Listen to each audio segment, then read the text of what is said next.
Good evening, everybody. I hope you guys got through the storm with minimal to no damage to your property and or life. We got away pretty good. A couple of trees outside lost a lot of branches. We didn't lose power, so we're one of the very lucky ones here in Nova Scotia. And yeah, so whew, a little windy today. Just a little windy today. So got her done last night. Got her finished paint. Well, I carved her last night, and then I finished painting her, and now she is finished. Isn't she fabulous? She's so fabulous. Alrighty, I'm probably gonna listen to the more of the same shit I've been listening to for the last 2 weeks because I am very much addicted to it, and we all have to have our thing. And I'm going to be working on this cat picture today, so I've got to repaint all of these cats to make sure they're mostly opaque, start adding some lines to them, and then go from there. But yeah, welcome to the live stream. If you're new, I am one of the most boring live streams on YouTube, where I sit here, listen to audiobooks, and paint or craft or do stuff like that. And, you're welcome to hang around and work on your own project at the same time, or you can pop in every 20-30 minutes, see what I'm up to, or yeah, just kind of have me playing on the background as a noise maker or something like that. Some people just have to have noise in the background to make them feel productive for the day. So yeah, that is what I'm here for you tonight. I hope you survived your hurricane, and I hope all is well in your end of the world. Anyway, off we go again. I got the black painted, I got the browns painted, and now I'm working on the reds. Red and yellow and orange are the worst colors to paint because they're so transparent. And they usually require 3 or 4 coats, which sucks. But it has to be done, I guess. Because all I got is shitty quality paint.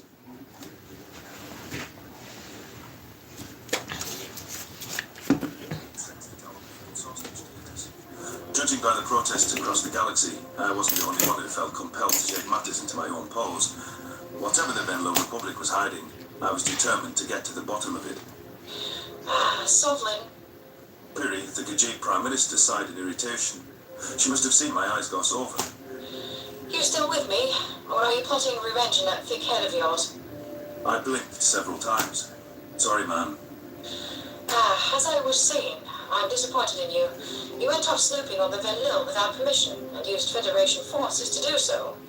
What do you have to say for yourself? Piri asked. I haven't crossed our border. I pointed a claw at the viewport towards the invisible threshold. If we decide to break our people up by force, we need the facts. The Federation has a right to know what the Venlil are up to.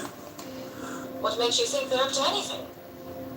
Taba isn't stupid enough to commit diplomatic suicide, not without cause. I mean, the resolution condemning their actions passed by unanimous vote. She's lucky we haven't done more than place their membership on probation. Piri tilted her head, weighing the circumstances for herself. Shutting down all communication overnight and banning travel looked draconian to me. The drastic nature of it all did not make sense. I couldn't fathom or quell the populace's rebellion. The entire galaxy was iced out for an unknown transgression. Even the Venlil's closest allies were left baffled and in the dark. Talk of warfare was brewing, as much as the Federation wished for it not to be so. Why would Taba invite such extreme fallout? What could make losing every partner worth it? I don't disagree. The Venlil would need a serious incentive to draw our ire, The politician said. They've always been loyal to the Federation until now. What's your take? Well, I would think it was cowardice if they had run off, I growled. It's as though they're trying to make enemies of us. It can't be that. Not with the archer breathing down their necks every hour of every day. Piri focused her gaze on me, a disapproving glint in her eyes. Shit, chittle. I've had some answers myself. What have you learned through your praying? The Venlil are still letting someone into their territory. I'm not sure if it's a Federation member. A group of transports docked at a Finjog post today. They weren't chased away like the rest of us. Are you sure they were allowed to stay? I'm positive. They got an escort from the ceremonial fleet. Tava's personal parade. I'm just not close enough to make out their subspace origin. Not, without crossing the border. So that's why you called me now. You want my blessing in case you get caught, and I hear about it the hard way. That's one way of putting it, ma'am. May I poke around? Very well. I want to report as soon as you learn anything. And Sovlin, don't make me regret this. The video feed cut out. I eyed the space ahead of us with giddiness and gave my first officer a tail thump that meant to proceed. The posting was filled by Rissell, a veteran of the Colchian Commonwealth. There would be no objections to my plan from him. His allegiance was to the Federation first, and unveiling the truth about the Venlil's misdeed was in their collective interest. Anyone with eyes could see that their behaviour was off. The crew leapt into action as Rissell declared a new course for the Finches at Vendel Space. We could hide behind the guise that we were patrolling and strayed into their territory by mistake. All I needed was to get in range for our signal interceptors. Local broadcast could offer some clues if subspace readings proved unattainable. Our warship pivoted, angling us toward the Forbidden Region. I settled down in the captain's chair and monitored the bridge. We would drift over the border gradually, in the interest of stealth. If we were able to pull this mission off, I would be acclaimed for my initiative. Satisfaction swelled in my chest at the thought of adding to my repute. Sir, you might want to look at the scanner data, Rissell barked. Venlo patrol ship, heading straight for us. I slumped my paw down in frustration. We're still on our own damn side of the border. They can't object to us patrolling our own damn space. According to the computer, the patrol vessel was on an intercept course toward us. The sensor data suggested their speed was at max velocity, well above safety recommendations. They were going to burn out their own engines, pushing them to that degree. How had they gotten wise to our plans? My call with Prime Minister Perry was encrypted, so I didn't see how they could have listened in. Radio silence from Mother's Bolt. Rissell noted. What do you want to do? My spines bristled. Order them to change course at once and have weapons on standby. What do you want to do? We're not going to let that shit My spines bristled. With the viewport on highest magnification, I could make out a tiny dot racing toward our position. Its course was erratic, as though the stabilizers were close to giving out. Several hails had gone unanswered, and the Venlo ship failed to deviate from its course. The patrol vessel paid no regard to the border, breezing into our territory without any deceleration. Silence fell over the bridge. The tension was palpable.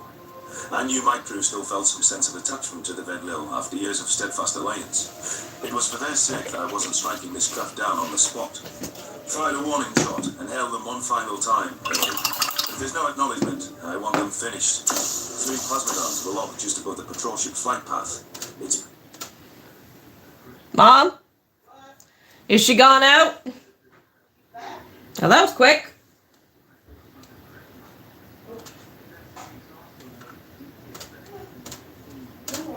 Pace slowed as though the pilot was second-guessing their decisions.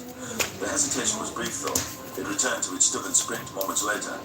Had the Venlil fallen victim to some neurological plague? That would explain everything. I gritted my teeth. Kill them. They need to be taught a lesson. Wait, sir. We're detecting 2 more vessels on their tail. Arxer bombers. My first officer said. At last, a decent explanation for why the Venlil refused to turn back. If those reptile bastards were after them, I suppose there was no retreating. Why they were unresponsive to our hails was another question, especially with the delicate situation between our species. The patrol ship's engine sputtered, and the pilot coaxed it into a resting position. The vessel swiveled around to face the Arxer bombers. It looked like an insect compared to any warship, yet its size did not prove a deterrent. As soon as the enemy pursuers became visible, it began hurling plasma rounds in their direction. The caliber was insufficient to trade blows with the Greys, but the helmsman didn't seem to care. The coughing engine was prodded back to life, to give them a push in the enemy's direction. Yeah, neurological plague. That's my story, and I'm sticking to it. The Republic craft dipped down to avoid return fire and pressed on with its advance. In spite of myself, I was impressed with the pilot's ability to overpower their instincts. Whatever my personal feelings towards the film, this Oh, this sucks. Gotta figure something out. very unlike them. Their accuracy was lacking, however. The Arctic ships absorbed any hits that landed. Oh, that's not a good thing. How many times have we saved them already? I grumbled. And for what? The cell wanted it faster. You would have let the Arxer kill innocent people over a bridge with Tava. I suppose not. I fancied the Arctic bombers and lined them up with the railroads. I could sense the crew's relief from their eagerness to carry out the new orders. Perhaps they had been worried that my previous threat to let the Greys eat the Vendel was serious. It would take a more determined captain than I to speculate if predators hunt. The lights on the bridge dimmed, which was confirmation that the railgun was charging. In high enough doses, the blasting was through even Arxer armor. There was a reason the Federation invested in such slow gargantuan ships. Powering effective weapons required a large battery. A radiant beam sailed through the inky sky, connecting with an enemy vessel. Pleasure rolled down my spines as our plasma launched through the engine. There was one answer button that finished in a fiery flash. Our railgun would take several seconds to recharge, so I hoped the Venville ship could hang on a little longer. High integrated maneuvers could only do so much for the evasion. The final enemy was spewing quite the plasma torrent at them, unrelenting in their hunt. One round clipped the control ship on the bow. It lurched forward and sat dead at the Archer's sights. My crew's efforts to rouse the railgun gained a new sense of urgency. The reptilians rounded on our former ally, solely-rating to deliver the finishing blow. The Venville were worded further by a clean hit to the propulsion system. The drive grid flickered out, and the patrol ship lay paralysed. Without mobility, the vessel was a floating tomb. The pilot's fire had ceased too. There was no telling if they had lost weapons, or if it meant the worst. A surge of relief flitted my chest as our weapons flashed back online. There wasn't a second to spare, or any margin for error. The crew scrambled to unleash our hellfire. An energy lance penetrated the night sky, and I prayed that it would arrive in time. While the Venville were traitors, I preferred them to the affront of Sapiens known as the Archer. Our railgun strike pierced the Archer's shell, splicing it clean in half. With its dying breath, the predators discharged the barrage of plasma, parting gift for their quarry. There was nothing we could do to intervene. All eyes turned to the unfolding scene with collective horror. The Venville craft was idle, dead in the waters. The fireballs bore down on the cruiser, one after the other, closing the distance in a blur. Somehow, our sensors didn't record a direct impact. The blistering shot shaved its hull, straying wide by a hair's breadth. I imagine the occupants could all but smell the smoke. Talk about a near miss, I mused. The railgun must have jolted the Archer just enough. Cheers echoed through the bridge, though the celebration was premature to me.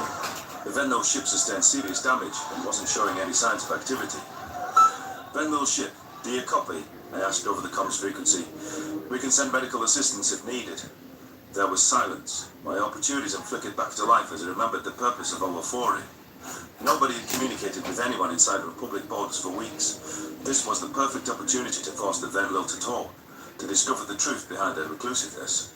We could start by asking some questions about the mysterious visitors. If you can hear me, Venville ship, you are now in the custody of the Galactic Federation. Any attempt to flee will be met with extreme force, as will any efforts at resistance. I paused, making sure to emphasize my last words. Prepare to be boarded.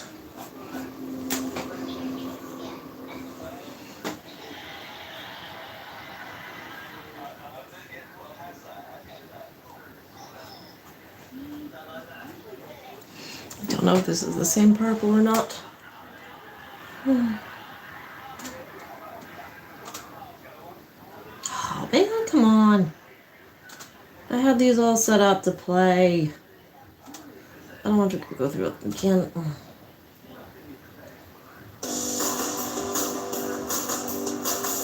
There we go. Preliminary transcription subject. Captain Sovlin, Federation Fleet Command. Date. Standardized human time. August 21st, 2136. A contingent of Federation soldiers blasted into the patrol ship, key to unravel its secrets. I was relieved that the Venville opted not to barricade the main hatch. With their recent obstacles, I figured they'd make our entry a drawn-out process. There were 5 others beside myself, a crowd for the tiny ship. It took a few moments for my eyes to adjust to the dim lighting. There didn't appear to be substantial damage to the ship's interior, but I didn't hear any vocalization from the occupants. It became a priority to locate the passengers and determine if they needed medical attention. I spotted a Venville slumped in the rear seat with blood dripping down his forehead.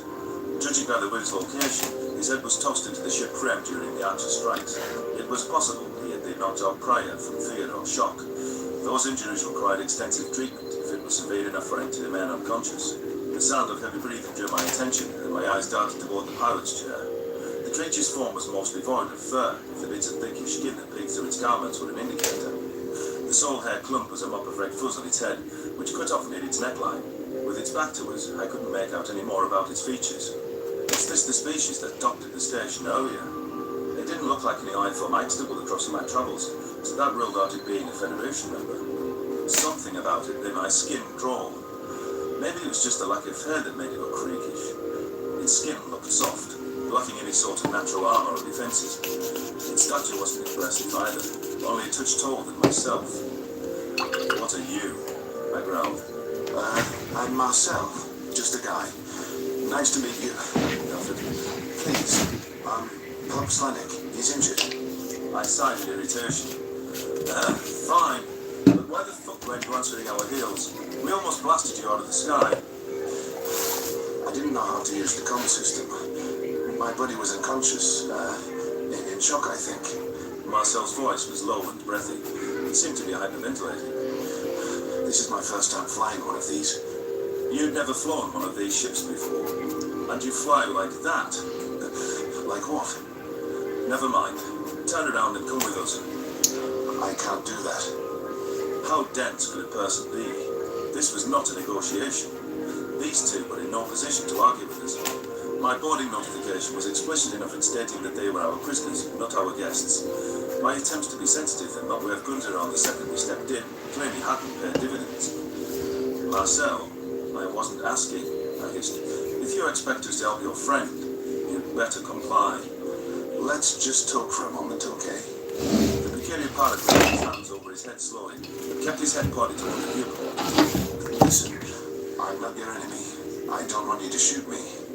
I don't want to hurt you, or whatever it is you all say. You think you could hurt us? You're surrounded and alone. No, that's not what I'm saying. I'm just not like the Arxer.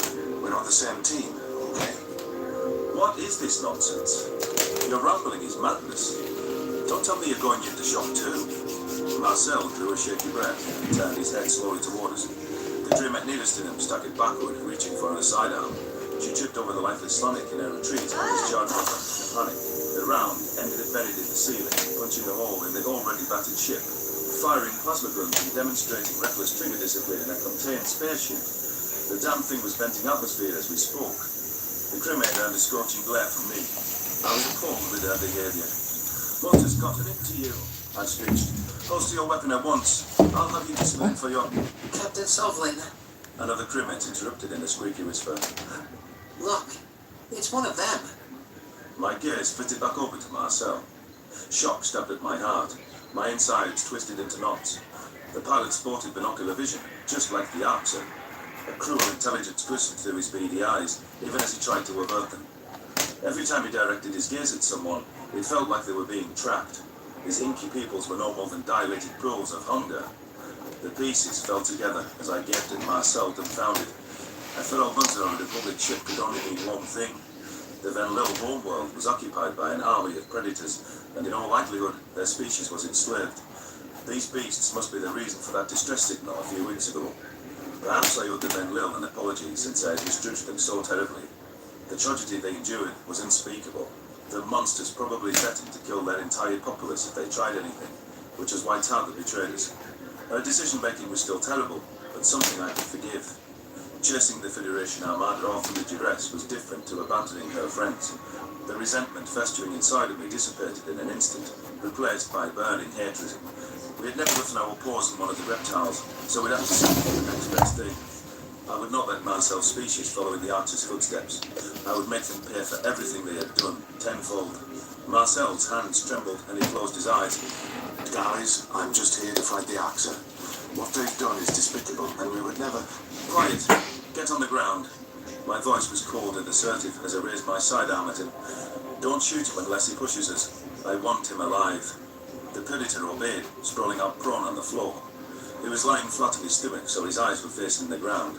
They linked his dexterous digits behind his head, as though to prove he wouldn't take a swipe at us.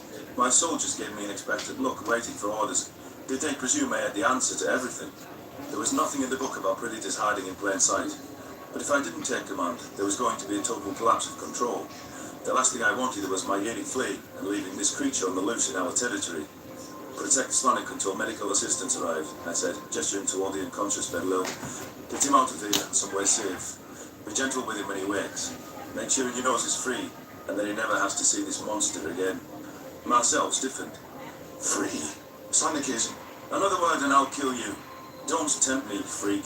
Summoning my innermost courage, I approached the predator with a pair of restraints. There was no other person I trusted not to freak out if he twitched or spoke. The creature didn't move, only sucking in erratic breaths. His submissive behaviour was odd, but it could be baiting me with proximity. I needed to keep my wits about me and stay prepared for a surprise attack. I'm gonna pass it. I knelt down over Marcel's back, pinning him to the ground with my hind legs. One paw held the barrel of my pistol against his neck, while the other paw reached for his hands. The sensation of my fur brushing his skin made me flinch. I couldn't snap the manacles around the pretty fast enough. Behind us, I need to find the pink and the pink. Glances toward the predators Yellow. as they did. It was apparent they wanted to get as far away from him as possible. We had to wait for the ship medic to arrive with the stretcher and drugs, though. If the Van Lille had spinal damage, it was too risky to transport it without professional supervision. That said, the damn doctor was taking his sweet time arriving. I was the one stuck guarding a novel predator, absorbing the full brunt of the terror. The minutes standing by Marcel seemed to drag. It was agony. Even as he remained compliant and silent. Part of me wanted to put a bullet in his brain and be done with it. You're pressing way too hard on the prisoner's abdomen. A disapproving voice drifted from the ship's entrance. A relieved sigh from me. Dr. Zahn strode in, scanning the scene. What is going on here, Captain? Don't ask. I need a sedative now, I replied. For a new species, we have no idea which drugs are safe or how they could interact with its nervous system. I can't sign on to this. I rolled Marcel onto his back, and Zahn's eyes widened. The doctor dropped his kit on the floor and stood frozen for several seconds. It took a pointed cough from me to snap him out of his stupor. The medic drew a shuddering breath, trying to compose himself. It was quivering as he filled the syringe, an inch towards us like he was on cracked ice. I extended an arm as far as I could and snatched the sedative from his outstretched paw. Zahn darted back to a safer distance, muttering several curses. He gave Sonic a brief examination, feeling the vertebrae of his spine. At the doctor's go-ahead, the soldiers moved the dead Lil onto a stretcher. My eyes shifted back to the predator, whose gaze bore directly up into my skull. Turning him over for the doctor to see might not have been the best idea, since it meant his face was visible again. Well, Marcel wasn't going to sedate himself, was he? Fucking hell, here goes nothing, I growled. I found a large vein in the predator's neck and brought the syringe toward it. Marcel shrunk back into the floor, possibly mistaking the pointed blade for a weapon. It was doubtful his species had any concept of medicine. With a quick motion, I jabbed the needle into his pale skin. Marcel winced and those awful eyes flickered shut. I finally allowed myself to feel my emotions and doubled over panting. My gun slipped from my paws. It took everything to bite back a scream. I couldn't lose my composure in front of the crew. Captain, listen, you've had a terrible shock and the most explosion of anyone, Dr. Zahn said in a soft tone. Let your first officer step in. You need to rest. You're risking cardiac arrest if you push yourself any further. Let Riesel call the shots. Over my dead body, I snorted. I will be the one to tell Piri and to move this thing to a holding cell. The doctor flicked his ears and stared. Yes, it's a terrible creature. I didn't think any humans were still alive. Any what? Humans. That's what it is. We knew about these demons before. Indeed. You know the predator race we discovered after the Arxer? The Federation glosses over it, but surely you've heard it mentioned. The extinct ones. Clearly not that extinct. We were certain humans killed themselves off, though. The number of explosions on their planet was astronomical. It was a fitting ending for a species that tormented each other and lived in constant battle. What do you think they've done to the Van Lille? Humans are conquerors who derive pleasure from dominating others. That is what their explorers have always done on their homeworld. They are aggressive, brutal, and territorial. Every bit as savage as the Greys. You can fill in the blanks, Captain. Dear stars. I should wonder how you know such detail, Doctor. Enough to recognize one. I researched humans for my bioethics thesis. Of course you did, I said in a derisive tone. I bet you argued it was worth saving them, because a doctor's oath is saving all lives. On the contrary, the Federation developed plans to raise their planet, Earth, which were scrapped after their presumed extinction. My paper argued that some animals are not worth saving, that not all life is equivalent. Killing humanity would have been justified for the greater good. It was our moral obligation to follow through, even. I never thought I'd hear those words from you, Zahn. Humans must be irredeemable. I glowered at Marcel's lifeless form. My mind was buzzing with thoughts of the fight where this one on is. Earth. Well then, I suppose it's time to tell Piri we have unfinished business. I think this is right. Blue, navy blue. Memory transcription subject, Governor Talbot of the... How's everyone tonight? Did you get through the hurricane? This is not the right blue. Shit. Where are you? Hang on. I can find it. Tower space station reached Venlo Prime by the media first. I suspected the camera crew sent to document the humans' arrival were able to get a messenger ship out before the confrontation. Details were scarce, but the first duel between predators in space made me flash plans. In all honesty, I was curious how humans would fare against the Greys as anyone. Is it blueberry? Some far-fetched No. hope that they'd swoop in and save the day. There was no telling whether the station was still standing. Research outposts didn't have meaningful defences, since our fiercest protection was assigned to colonies and planets. The humans needed to save their own hide against the Arxa. Maybe we should have hosted the UN delegation on Venlo Prime, but the idea was to assimilate them in increments. Having predators walking in the streets, dining in restaurants, and smiling at school children was a bit much for the public. I felt guilty anyways, for leaving our even friends in a vulnerable location. I've lost the blue. I might have gotten them killed. Terran technology was primitive, and while they excelled at dogfight in atmospheric conditions, I suspected their ships weren't attuned to spaceships. Hope everyone got through the hurricane survivably. From scratch. Holy shit, I got that in the garbage can. Were there for emergencies and were little more than prototypes. There was profound relief when Cam messaged me, stating that he was in Orbis along with 2 UN generals. My military advisor promised a full briefing and assured me that the station was still standing. I was relieved to hear that there were survivors, but also wondered how the human ships had performed. Hi, Tava. A predator's voice pierced my ears. Noah's arrival at the governor's mansion was a welcome sight. I was happy to have a familiar face amidst the stress and confusion. The cheery astronaut was appointed Terran ambassador at my request and had taken up permanent residence planetside. He never seemed to tire of interviews and all those patients with our timid behaviour. Thank you for coming. I nodded to my friend, suppressing my reaction to his two-figure-in. I've never met any human military personnel. It is Lord Maya has been trying to keep them away from me. He calls them snakes in the grass, whatever that means. Maya is a smart man. Noah chuckled. They're going to try to get you to hand over your ship blueprints and to take sides in our national disputes. By the way, I strongly advise you not doing either. Neutrality is a fine policy. I flicked my ears.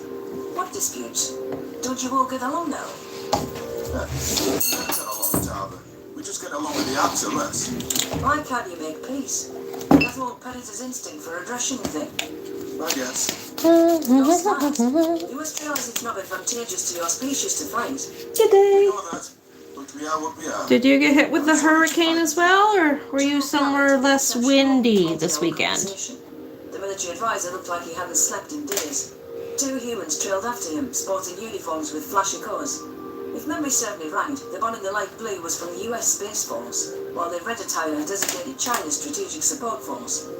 It was tough to remember all the factions of such a disunited species. There were hundreds of governments on Earth, each with their own culture and leadership. One of the most embarrassing incidents was when I sent thanks to Austria for supplies rendered by Australia, though both nations seemed to find the mix-up humorous. Ever since then, I've tried to stick to speaking with Secretary General Wire and his office. The Venel wanted an alliance with the entire species, not to juggle rival tribes. Glad to see you, Governor. General Jones and General Zhao Cam paused, gesturing to the 2 respective humans. have prepared a simulation of the battle for us. You'll find their strategies, most intriguing. Intriguing. General Zhao shrugged. A win is a win. What did that mean? And our predators used some cheap tactics against the Arxa. I ushered them to into a conference room, making sure to keep Noel between myself and them. It was all I could do not to Spring? They didn't look What is the spring you speak of as the leaves fall off my trees and things crawl away for the long winter ahead of me? Come fiddle with the whole project, syncing the Terran devices with ours. Spring, long way away from me. And I studied it with nervous anticipation. This would be our first insight into how... Spring, what time is it there? There we go. How far ahead of, or behind are you for to me? It is 9:30 p.m. here. Display that looked most natural. You had to slip that in, didn't you? They used our weapons modifications. The most important part of any system is the firepower. Wouldn't you agree, Tava? Would you mind if we watch the simulation before I offer my opinion? I answered in a sheepish voice. I wouldn't want to speak in ignorance. Noah smirked, shooting me a knowing glance. The ambassador's warning proved at least half-correct, but I thought I'd done a decent job deflecting the question. Motion activated on the projector, and the visual representation sprung to life. Computer data and analysis augmented the view of the battlefield. 6 active 10 a.m. on a bullets fell down the Sunday. outpost, Ah, you're ahead of me. human ships. Okay, you win the As race. tiny one-seater ships whose only asset appeared to be speed. The humans outnumbered the reptiles by an order of 20 to 1 according to the computer. Sheer numbers didn't matter when their primitive weapons were ineffectual against the Great. The UN had to have something else up their sleeves if the station survived, I thought. We just had a hurricane here. And it's strange because it went by and like it's been humid like for a month.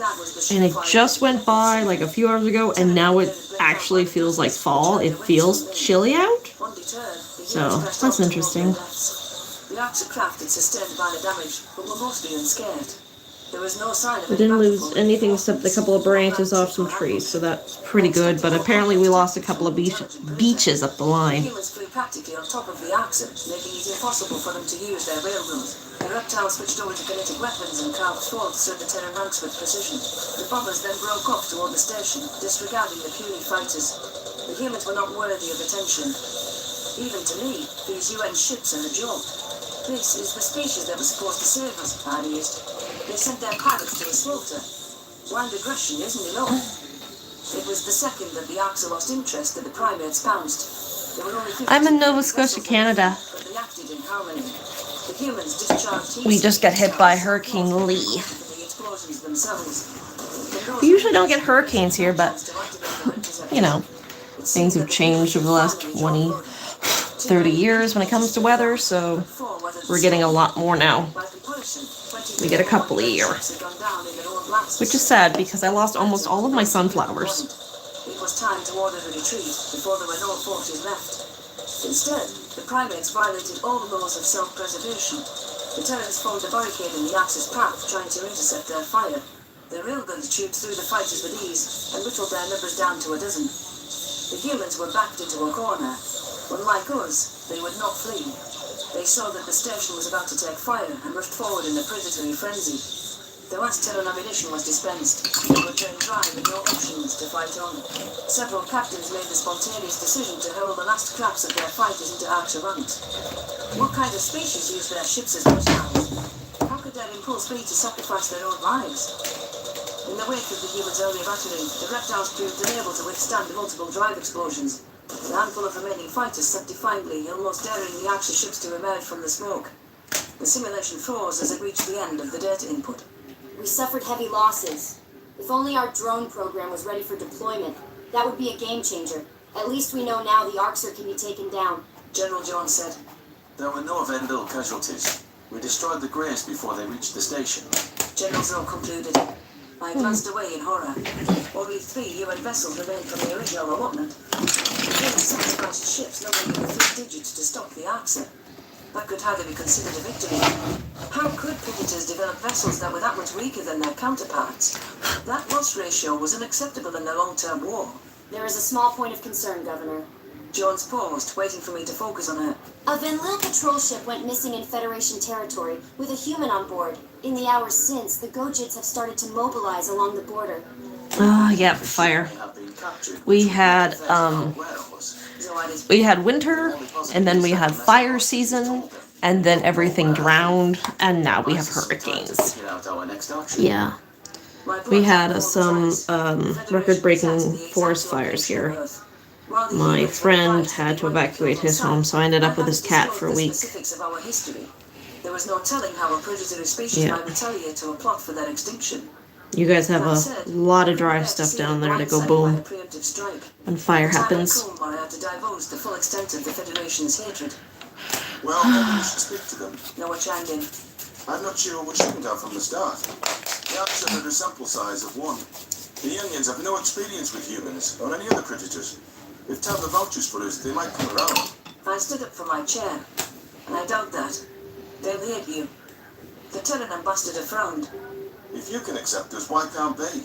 How do you know that the Federation will try to kill us just because we're predators? I just do.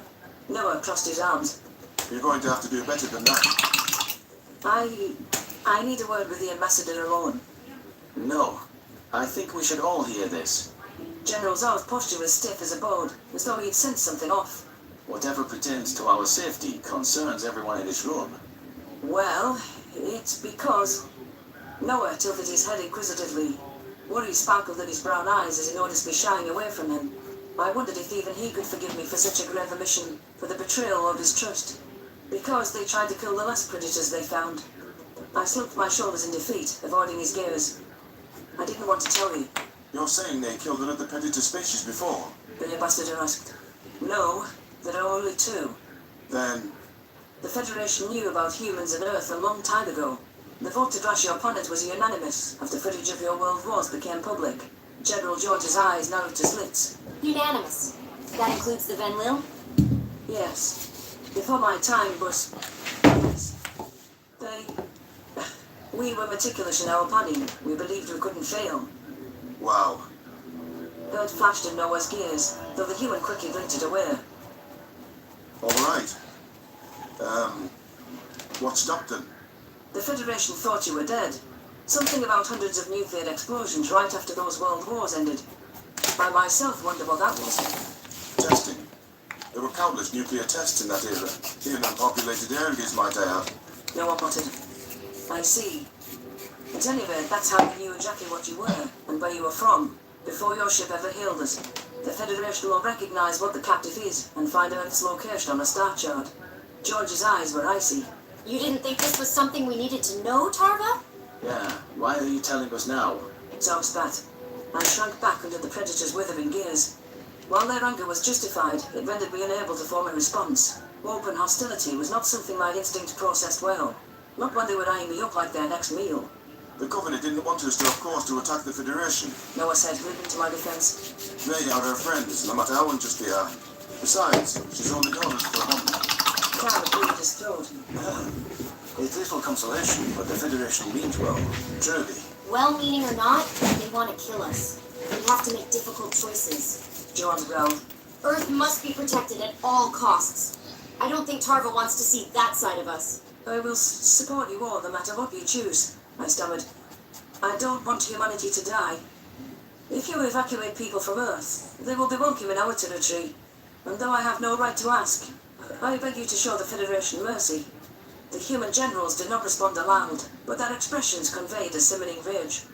As Noah once told me, the concept of karma was close to their hearts. I suspected any Terran mercy was dependent on the Federation's next actions. The galaxy's prejudice could become a self-fulfilling prophecy.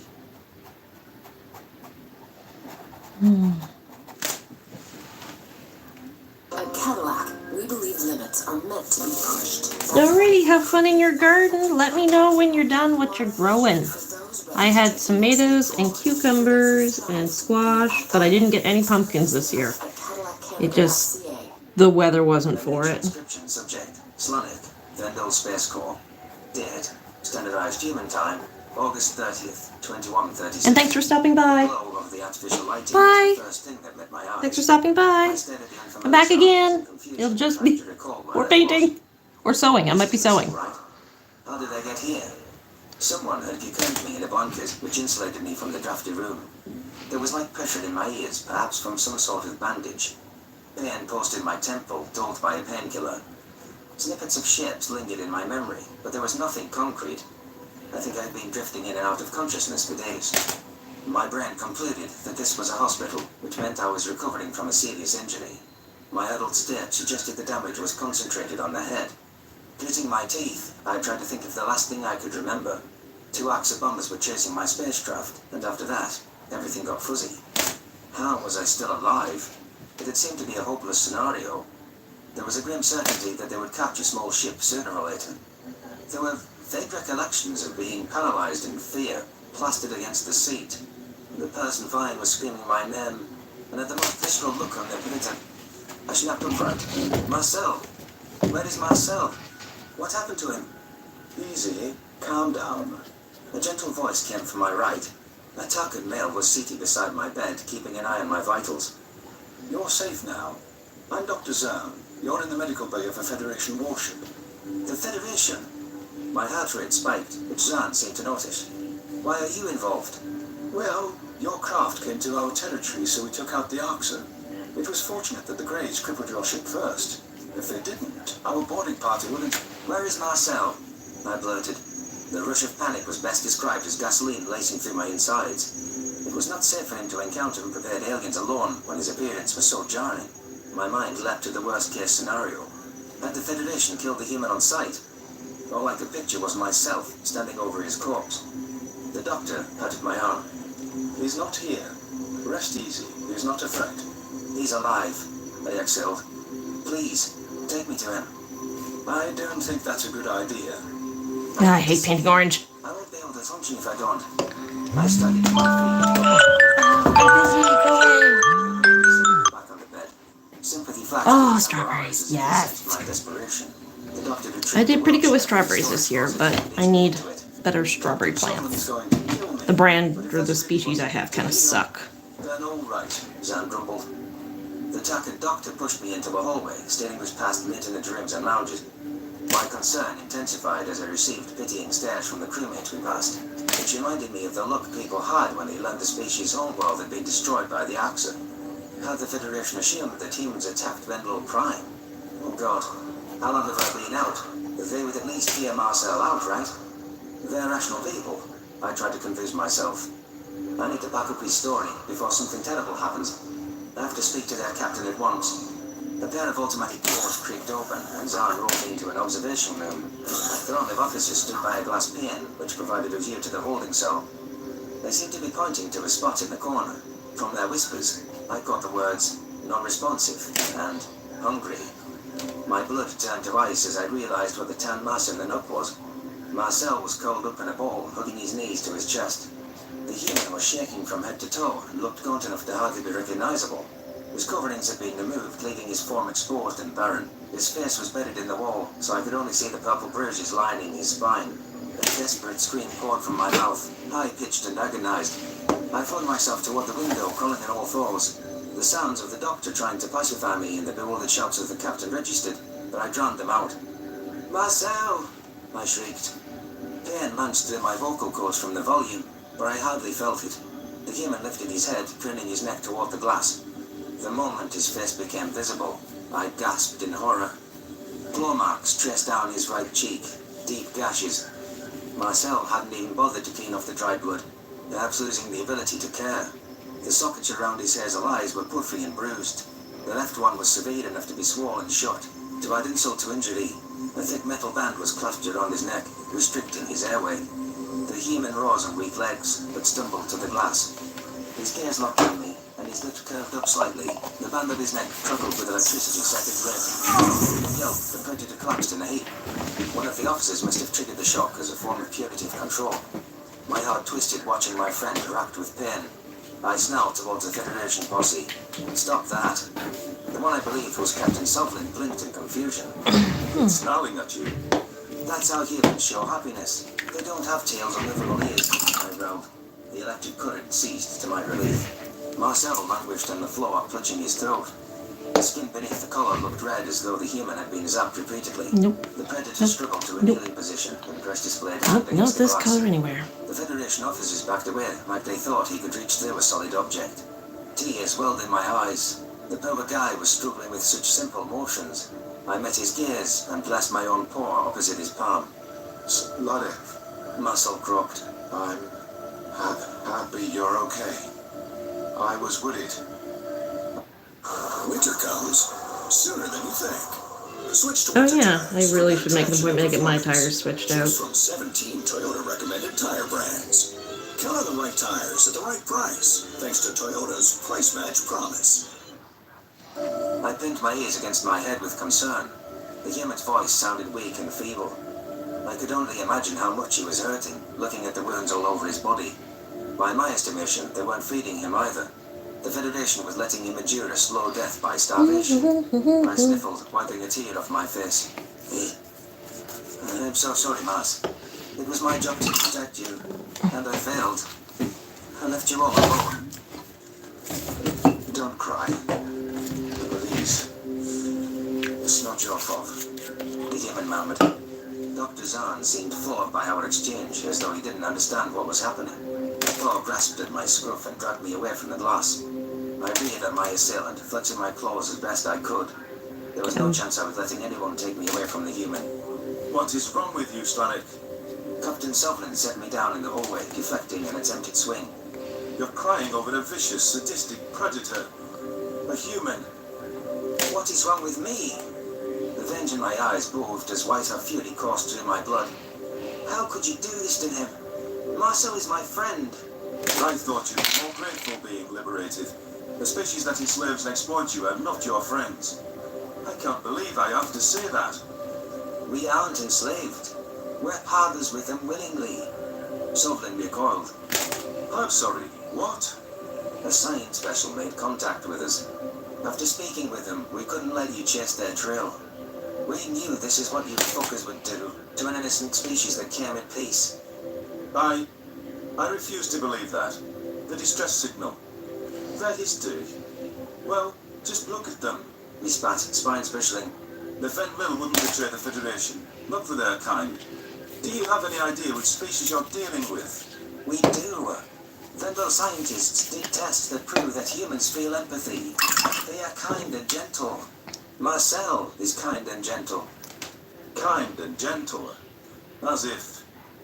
I can think of a quick way to sew you up. The captain's voice was low with anger. Marcel hasn't eaten in days. Let's see how gentle he really is. Sovlin grabbed me by the scruff again and marched me back into the observation room. He opened the door to the holding cell, pinning me inside with disdain. Zan shouted at him to stop once it was obvious what the intention was. The doctor tried to remind him that I had a head injury, not to mention being under the influence of painkillers. The rough officer ignored him and clicked the door shut behind me. A tinge of fear crossed my mind. I knew Marcel didn't want to eat me, but this might be pushing his instincts. When his options were starving to death or gnawing at my bones, there had to be some temptation. The human glanced at me, surprised at my involuntary entrance. Russet hair sprouted along his jawline, which gave him a rougher look than I was used to. He approached cautiously and watched me with set eyes. Seeing that I didn't back away, he settled down beside me. This was the closest we'd ever been, which made the discoloration around his left eye all the more noticeable. Whoa, what happened to your eye? I managed. Sovlin was tired of looking at me. Said, next time he'd do it with claws out. Then... The human gestured to the gash on his cheek. It's everything I do, Slanek. They hate my existence. I reached out with a shaking paw, dressing the wound. Does it hurt? Keep going with the stupid questions, Slanek. Bravo. You're really making him feel better. Marcel nodded. Everywhere. The fissure inside my chest widened. The way his voice cracked with that word was heartbreaking.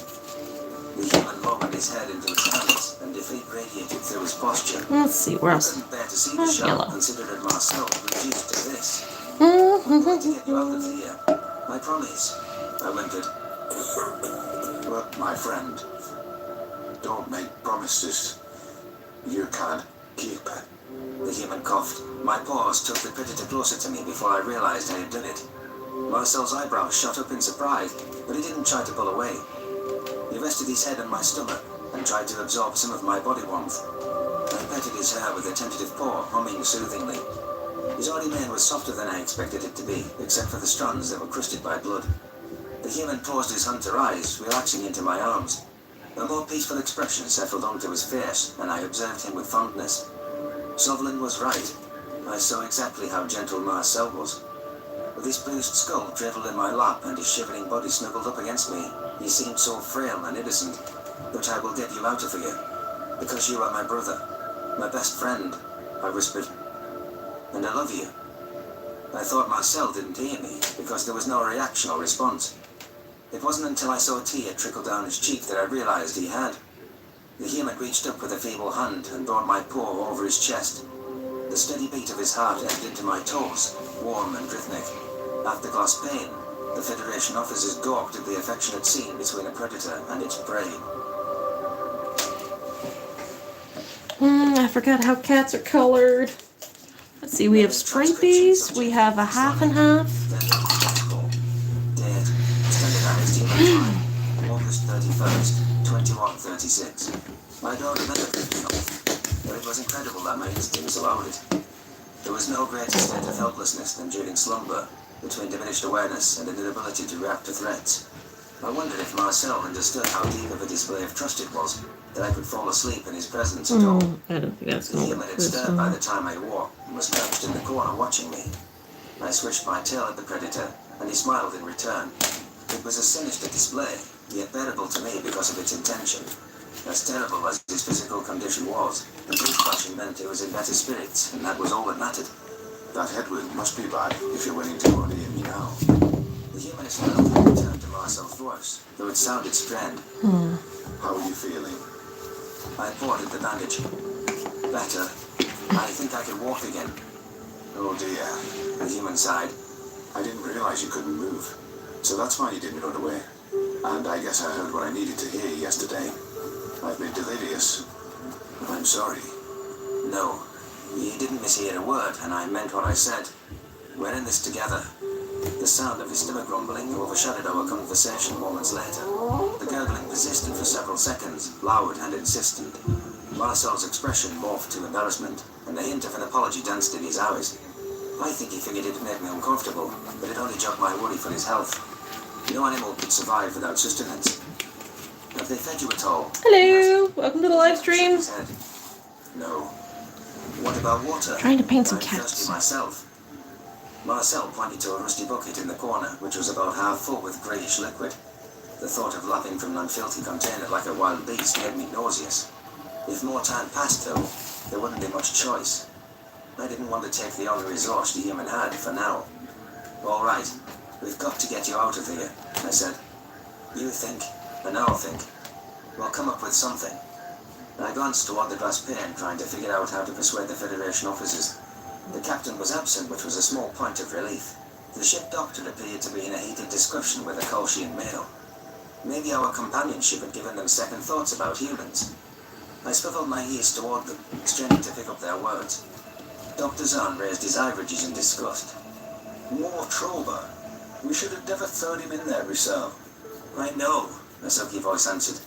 Captain told me I could spring Sonic once the Predator tries something. He just wants to scare some sense into him. Sovlin wouldn't let it eat a pup, you know.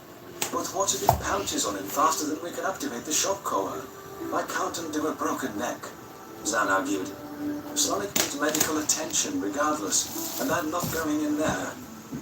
And what do I tell the captain? Make up a story. Sonic is awake now, and the human is separated from him. This could be our only chance. We can get him to move slowly toward the exit and fry the Predator if it tries anything. I glowered at the observation panel. Fuck you. I'm not going anywhere without Marcel. The human squinted in confusion. With his lousy ears, there was no way he could hear their hushed words. The two Federation officers shared a glance before fixing me with patronizing looks. Slonic, you're not thinking straight, Roussel hissed. If what you say is true, the Venlil have fallen for a dreadful ruse. These humans just want you to give up our secrets. They'll discard you as soon as they've drained you dry. They are not your friends. Oh, that's rich. Coming from the crew that tossed me in a cage, intending for me to be attacked by a predator. Roussel sighed. That was Sovlin's doing. He didn't consult us. Listen to me, Slanik. That thing is twisting your compassion against you. Zahn pleaded. The Arxer allowed us to uplift them, and only then did they attack. I'm sure your, Marcel mimics very well, but it's not real. These humans are just playing along to their benefit. You don't think any Venlil considered that? The tests we did literally analyzed human brain activity. Roussel blinked in confusion. What tests? Sovlin didn't tell you, I answered. Our experiments recorded how humans respond to violence. And guess what? Their brains lit up with pain. You can't fake empathy on a biochemical level. The two aliens were quiet as the weight of my revelation. Hello! Ooh, 5 people here today. Everybody got blown in by the hurricane. Hope you all having a good night. Didn't have too much storm damage. Didn't eat all your storm chips before the hurricane hit, I hope. I won't judge if you did. We all have problems. The doctor waved a paw dismissively and eyed Marcel with undisguised loathing. I can't listen to this, Slanik. Not from one of our own. Perhaps by the time I get back, the first officer will have snapped some sense into you. As his counterpart stormed out in a rage, Roussel inspected the human's behavior with curious eyes. The grizzled veteran seemed to be the only one listening to a word I said. My disclosure seemed to affect him, since he began pacing back and forth. It violated every facet of our moral code to treat a failing person with such cruelty. Now was my best chance to persuade him into making Marcel's situation more livable. Marcel needs to eat, I said, trying to keep my tone calm. He will starve if he doesn't. Why should I care? The officer growled. I have no idea how long humans can live without food, but it's not forever. What use is he to you dead? Also, it's torture to me to watch him starve. He won't do it for his sake. Do it for mine. Result waved a grasp it in frustration. Do you really expect me to carve up an animal and serve its flesh in a platter? Or are you saying that you'd be the one to slaughter it for this predator? Humans can eat plants. In fact, Marcel only consumes vegetation. Please, if you have any decency, I beg you, give us something. Anything. There was a hint of pity in his gaze as he scanned Marcel's visible ribs. I could tell he didn't like seeing any creature suffer, no matter what it was. Marcel fished the half-eaten remains of the thoughtful fruit out of the waste bin, wrinkling his nose. I'm going to put this right at the door. If it so much as takes a step toward me. The second in command waved the collar's trigger. This is all I can manage. Sutherland will notice if I take second from the rations. The door slid open with a loud creak. Marcel tossed the fruit inside like it burned at the touch. But I scraped it off the floor, trying to push down my revulsion at the bite marks on its side. In his current state, I think Marcel would eat it, even if it was covered in literal shit. Where is the snatched brown? the food from my paw without a second thought. He tore into it, laying it down in rapid scoops. It was all he could do not to swallow it whole. He slumped back against the wall, quivering, and then proceeded to suck the juice off his grimy fingers. It wasn't anywhere close enough to satiate the human's appetite or to provide adequate nutrition. But Rochelle was the only one to offer him so much as a morsel, so I wasn't going to complain. Hopefully, it was enough to take the edge off Marcel's hunger, to ease a bit of the desperation. Thank you so much, I told the first officer. It means the world to me. Yes, Marcel mumbled. thank you, Rochelle. I am appreciative. Rochelle met the predator's eyes, shuddering from behind the safety of the glass. My guess was that the captain gave orders not to let the human speak. However, I suspected the first officer was curious to see what the prisoner would say, and just how lucid one of his kind could be. A cuddly, furless fruit eater didn't seem at all like the bloodthirsty predators the Federation said they were. Why would you want to fight the Arxir, human? The officer asked suddenly. Is it to claim the galaxy as your own catch? To rid yourself of the competition? The Greys kill children. They eat sentients. Is that not enough reason to fight them? Marcel rubbed the chafed skin under his collar, wincing. Humans are lonely. We wanted to be your friends, but you all think we're monsters. Marcel sighed. Hello, hello. Do to your friends. We protect them. We stand by them unconditionally.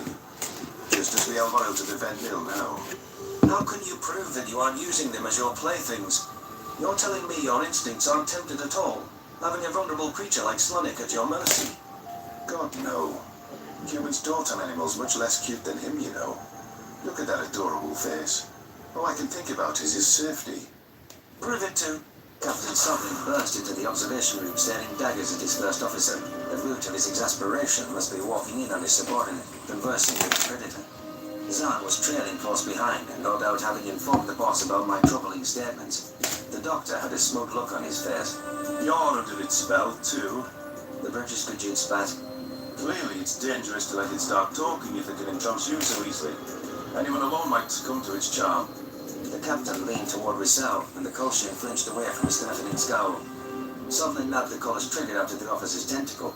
He looked at me, noting how I backed towards Marcel, and shook his head. His spine stood on edge, fully extended. It made him appear much larger than his true size. Get Slonic out of here, Doctor. The leader spat. I'll sign off for the psychological treatment you recommended, and we'll cure him of this delusion.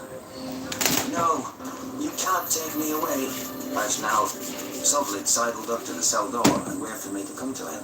The idea of being placed under Federation treatments terrified me.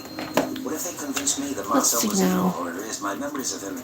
Let's see, I got spots, I got spikes, I need stripes. His body form between me and the captain. How could he be worrying about me still after all he'd been through? I mean it, I won't come with you. No, willingly. My voice shook with fear, but I managed to squeak out the words. Why would I ever want to come with a monster like you? Would you rather watch us dissect your human? A crazed light flashed into Sutherland's eyes. It was the look of a man who was at the end of his rope. I think it's time we open it up. See what makes it tick. Terror radiated through my blood at the captain's chilling threat. Marcel faltered in his protective stance as he processed what was said too. The Gajid looked him right in the eyes, then jabbed a slender claw on the collar remote. The predator was down in an instant, too weakened to maintain his footing.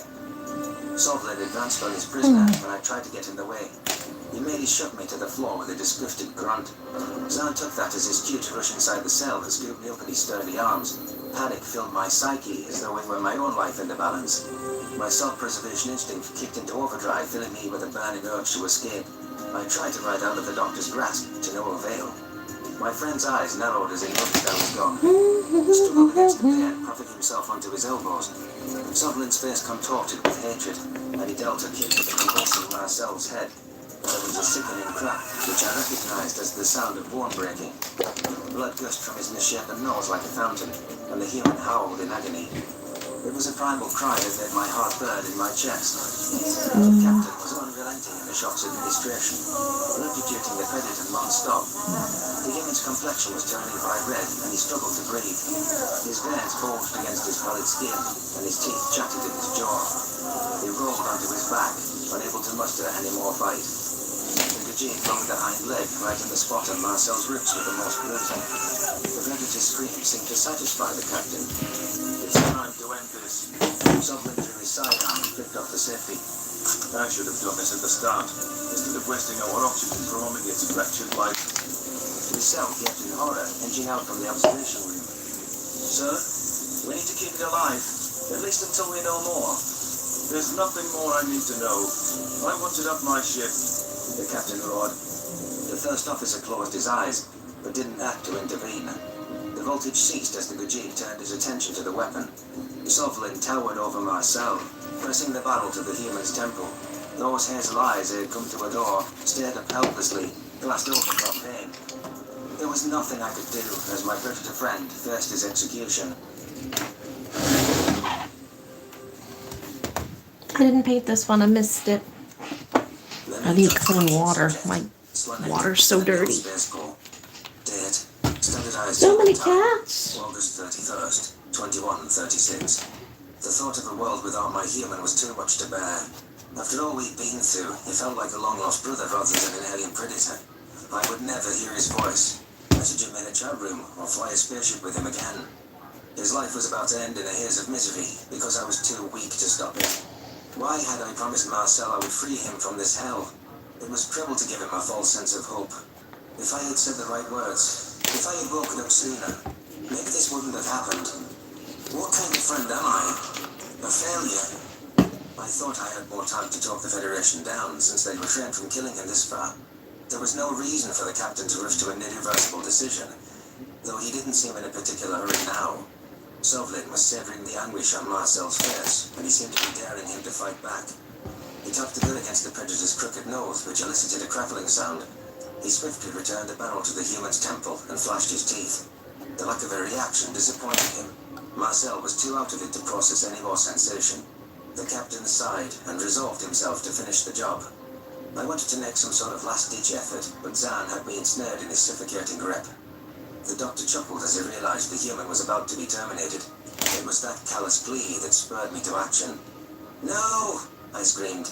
"Leave him alone!" I gripped Zahn's arm with force, and thrashed about with my tiny claws. The weighty tackle restrained me with ease, dragging me further out of the cell. My teeth hadn't even pierced his thick hide. The efforts wore down my strength more than anything else. The doctor clamped a paw around my mouth, suppressing any other attempts to call out. I reached out for Marcel desperately. The human made eye contact with me, and tears rolled down his mangled face. Despite the overwhelming pain, he tried to put on a brave smile. The predator was thinking about my feelings, even in his final moments. Sovlin's claw drifted toward the trigger, and I averted my eyes. I didn't want to see Marcel's brains come out the other side of his head. His beautiful snarl should be the last thing in my memory. That was how I wanted to remember him. "Lower your weapon, Sovlin, or I'll put you down with that thing." Marcel's craving voice broke the silence, rather than a gunshot. "I can't watch this anymore. You are behaving just like the Arxer." My eyes blinked open to find the first officer pointing his sidearm at the captain. Several emotions rushed across Sovlin's face. Most seemed to be a shade of outrage or shock. The Khajiit was relishing his assault of the Predator and didn't appreciate having the finale cut off. Rizal, there is no intelligence we need from it. Sonic can tell us everything. Zahn tightened his hold around me, imploring the first officer to stand down. Its life has no value. It is nothing but a danger to the crew, in the case that it gets loose. It is sapient. That must have some value, no matter how little. Why have you both forgotten that? The captain's lips curled back, revealing his... Yeah, somebody... Because they took everything from me. Everything. And now, this monster has the nerve to corrupt my crew. Let me tell you, it is done taking from us. This ends now. But it has done nothing wrong. Look at it. It's helpless. Rizal hissed. You've beaten it half to death. So you think this human is sweet too? Sovlin sneered. It thirsts for blood just like the Arxer do. It is a violent creature at its core. Its rotten core. Marcel serves the hunt. If it was honest, it would admit it. The only time Marcel ever showed any violent impulses was after they watched the Arxer torture Van Mille children, I thought. The captain isn't gone about human bloodlust, but they have reasons to kill. It's not anger born from a place of cruelty. The first officer swallowed nervously. Are aggression and compassion mutually exclusive? We don't know. There could be more to the story. If there's a chance he wanted peace and Achilles, what does that make us? It makes us heroes. I think it would come through if you give it the chance to do the exact same thing the Arxer did. Now you're going to let me protect us, and we're going to put this incident behind us. The Federation wouldn't have voted to destroy Earth the first time if they weren't sure, Rizal. I trust in the judgment of several hundred species, as should you. Earth? Marcel groaned. I never told you. The captain's paw twitched around his gun. A shot rang out moments later, and my fur stood on end. Blood spurted through a wound in Sovlin's thigh, and a crippled leg buckled beneath him. It wasn't the Khajiit who got off the first shot, to my exuberant relief. I tackled despite being held away from the human. The first officer disarmed his superior and cast a blank stare at the prisoner. The proximity to Marcel seemed to bother him, though he tried to keep his wits. I was amazed that the Koshian veteran had intervened. The talk of human activity must have instilled some qualms in his mind. The first officer aimed his gun toward the doctor. If he tempted the tertiary threat, he must be satisfied that Sovlin was restrained and Marcel was incapable of lunging at him. I yelped as I felt a sudden tug around my waist. Zahn was propping me up as a shield and trying to load a syringe. Let the Vendel go, Zahn, Rizal spat. You don't want to hurt him. I don't want to hurt Slenik, but I need to fix him. He's ill. Release him.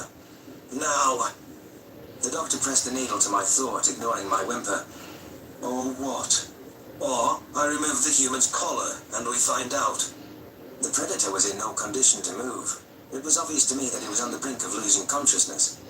I think Rizal knew the threat was empty, but he worked like a charm on the doctor. Zahn's grip slackened, and I slithered out of his arms in a flash. My sprint to Marcel's side was a blur of elated bliss. The human yelped as I dove atop his chest, forgetting about the inflamed bruises. He pushed me off him, with care not to hurt me. Gritting his teeth, he tried to sit up, but didn't get farther than raising his head. My stomach flipped at the sight of his nose, twisted to the side, with the skin turning a deep purple already. Did you tell them? Marcel croaked. I tilted my head. Tell them what? About Earth. They're going to. No, it's a long story, but we've got to warn your people. While my eyes were averted, Rizal placed an airship tag around Sovlin's mouth. The captain was squirming, his voice muffled to grunts. The first officer had resorted to pacing back and forth, palming his head in frustration.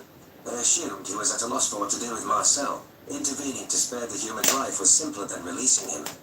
At the end of the day, Rizal was a fighting Koshian with a gun. It was the primary obstacle in our path to getting Marcel home. I contemplated an angle of persuasion, since my odds of fighting him unarmed seemed paltry.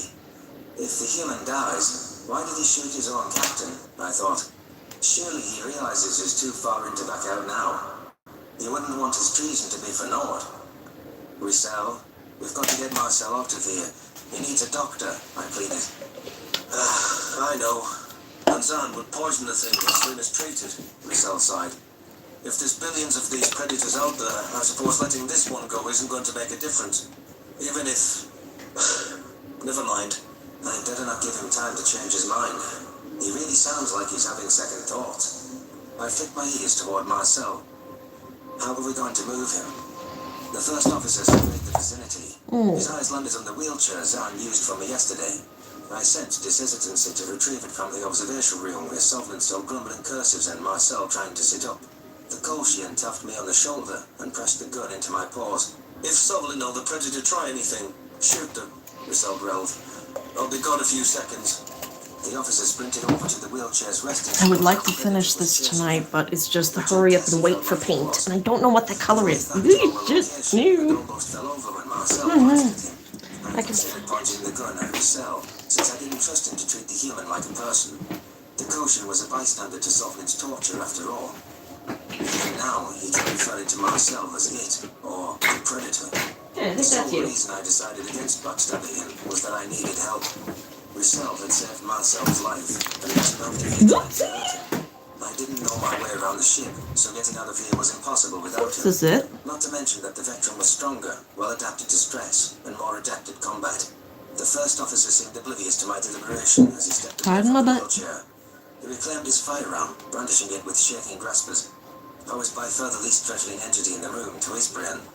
Move the human into the chair, Slonick. Russell grumbled. I can't. I'm too weak. You have to do it. I don't want to touch it. Grow up. He won't bite. Russell huffed, but slowly knelt by Marceau. He reached out with a grasper and hissed in disgust as it touched sweat-soaked skin. His breathing devolved to sporadic gasps as the fear chemicals became unbearable. When he lifted the Predator, I worried his grip might falter. The human shouldn't be dropped, especially in his current condition. With eyes the size of moons, Russell deposited my friend into the chair. Marcel yelped from the rough handling. My lip curled up without thinking, an instinctive warning not to hurt the Predator. Don't give me that look, Slonny. I'm trying my best. The first officer spat. I don't see you doing anything helpful. I want to help. I'd do anything, really. I'm sorry. That was harsh. I apologize. Russell took a deep breath and positioned himself behind the Predator. This is overwhelming for me, okay? Shit. Let's just get moving. Marcel was wheeled out of the cell by the trembling Koshin, past the watching Zahn. I made eye contact with the doctor during my own exit.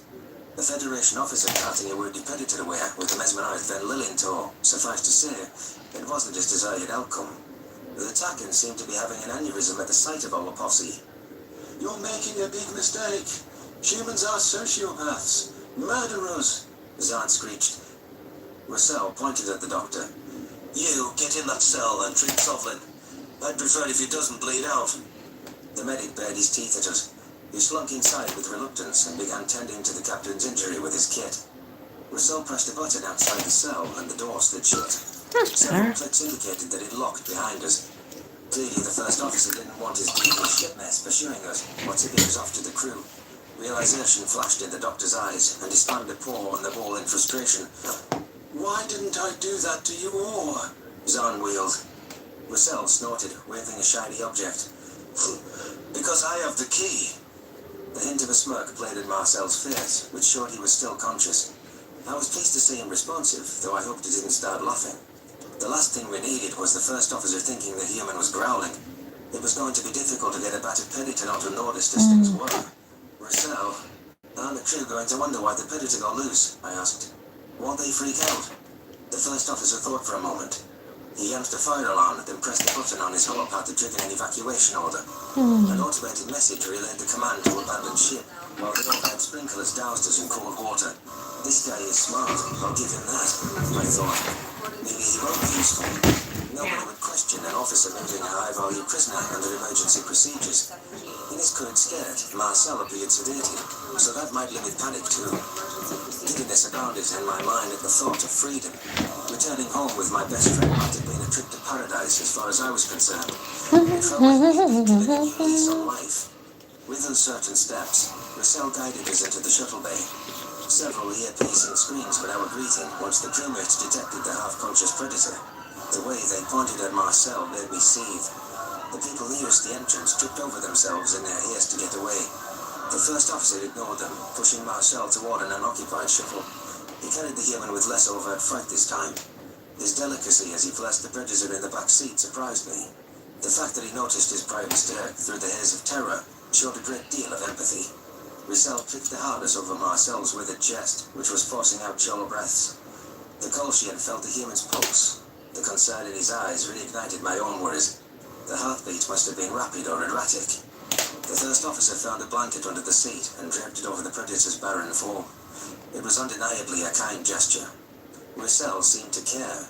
Whether he would admit it was another question. As reluctant as I was to forgive the officer for his role in Marcel's abduction, Okay, that I looks was good. worried about what would happen to Oh, him next. there, that looks good, Leave the the little man who straight served us piece. behind to hang for treason. Come with us. I jumped into the pilot seat, firing up the launch sequence. You can't stay here, Roussel. They'll have your hand. I'd rather face whatever the Federation has in store for me than live surrounded by humans. The first officer took a last look at Marcel, blinking rapidly. But I wish you both well. For the sake of us all, I pray you're right about this. Please, you don't have to see humans. I'm sure the Van Lille will take care of you, and we can put you somewhere far away from them. For Marcel's sake, we have to dock at the outpost. Assuming it's still there, I thought. I'm not sure how the humans would react to Roussel's presence, but we can cross that bridge when we get to it. But that's not the point. They deserve to hang, Slonik. The officer's composure crumbled, and he buried his face in his tentacles. I don't know what came over me back there. I'm a traitor. You stopped a murder, and now this is our only chance to stop a genocide. If Earth is attacked, there will be no chance of peace. Not now. Maybe not ever. The fate of the Federation hinges on what we do. Are you really going to sit that out? Roussel stepped off the craft, a torn look on his face. He stood motionless and pondered my words. No wise veteran wanted another predator enemy. That would ensure that the Federation was gone. With a reluctant sigh, the first officer clambered back onto the ship. He squeezed into the back seat beside Marcel, leaning away from him. Regret was already etched on the Colchian's gelatinous features. I suspected this would be a long ride for our Federation savior. Let's see now. Memory transcription subject. I think I need something over here more. Date. I want to do something with Orange. Orange needs to dry so I can put another coat on. 36. My visit to the research outpost was intended to last half a day. At my request, Cho, my diplomatic advisor, had crafted a speech to show our solidarity with the UN. The whole afternoon was a joint ceremony in remembrance of the humans who sacrificed their lives in our defense. At the end of it, I would send off the predators who partook in our first civilian encounter. Volunteers of Doctors Without Borders and the Red Cross would board the initial outbound ship, with their Venlo partners in tow. It was time for humans to receive a proper integration into our society, and that meant moving planetside. That was a less concerning prospect than it would have been before our experiments. There were 0 reports of human and Venlo violence during the past 10 days. Most of the complaints against the Terrans involved the predators trying to stroke our curly fur, which I found bewildering. That wasn't behavior I saw them exhibit with each other, so it couldn't be written off as a social custom. Perhaps a display of possessiveness, but overall, the trial of our species living together was a pleasant success. More so than any scientists predicted. The predators had an uncanny ability to bond with anything, and that allowed them to forge close connections within days. My mind defaulted to thinking of Noah and Sarah as part of my in-group at this point. I never could have imagined, when this all started, that I would look forward to seeing them as I did now. So they're alive. Do you think they'll have good news? Sarah asked. The ceremony had come to an abrupt halt when General Kam informed the UN delegation of a pressing development. The Federation shuttle barged into Venlo territory and raised a series of alarms. Its pilot claimed to be the missing patrolman, Slonik. He kept repeating that his human companion needed medical attention in a hysterical voice. I would have kept it on the down low until we knew more, but Secretary General Meyer wanted everyone aware of the situation. He believed that if the change of plans wasn't explained, rumours would spread that the AXA were attacking. The UN leader's presence was unexpected.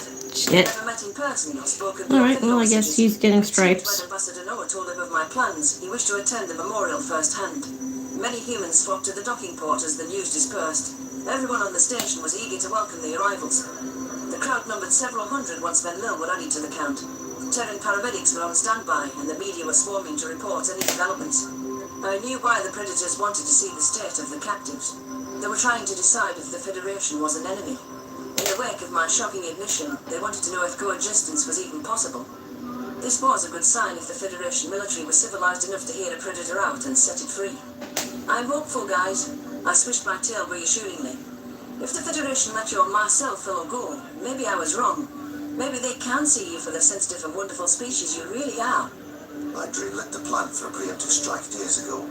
Maya's voice was slow and grovelly, flowing with a practiced cadence. The General suggested that we needed to hit the key Khajiit launch points. I have no way of recalling our bombers, even if I wanted to. Damn it all! Noah cursed. I knew we were too hasty. The Federation will see this as an unprovoked attack. We're going to ruin all chances of peace. I patted the ambassador on the shoulder, hoping to quell his emotions. His brown eyes softened and he gave me an appreciative nod. There was no sense in lamenting what was already set in stone. All we could do now was address the consequences together. Proximity alarms shrieked as our sensors detected an unknown vessel within bombing range. The UN General switched them off, then granted permission for the inbound ship to dock. A few Terran soldiers lingered near their officers with assault rifles in case of a trap. Their paranoia and suspicion had soared to new heights since they learned the galaxy wanted to kill them. I didn't have the heart to tell them that such deception was a prejudice tactic. Playing at empathy would never be the Federation's modus operandi. The exterior airlock creaked open, and the Federation shuttle descended from the inky backdrop. It followed the station's landing beacon to glide through the opening and mounted its footings into the docking port with surgical precision. The craft wasn't big enough to fit more than 4 individuals, and that was if they stacked on top of each other. The soldiers relaxed, satisfied that an ambush force was ruled out.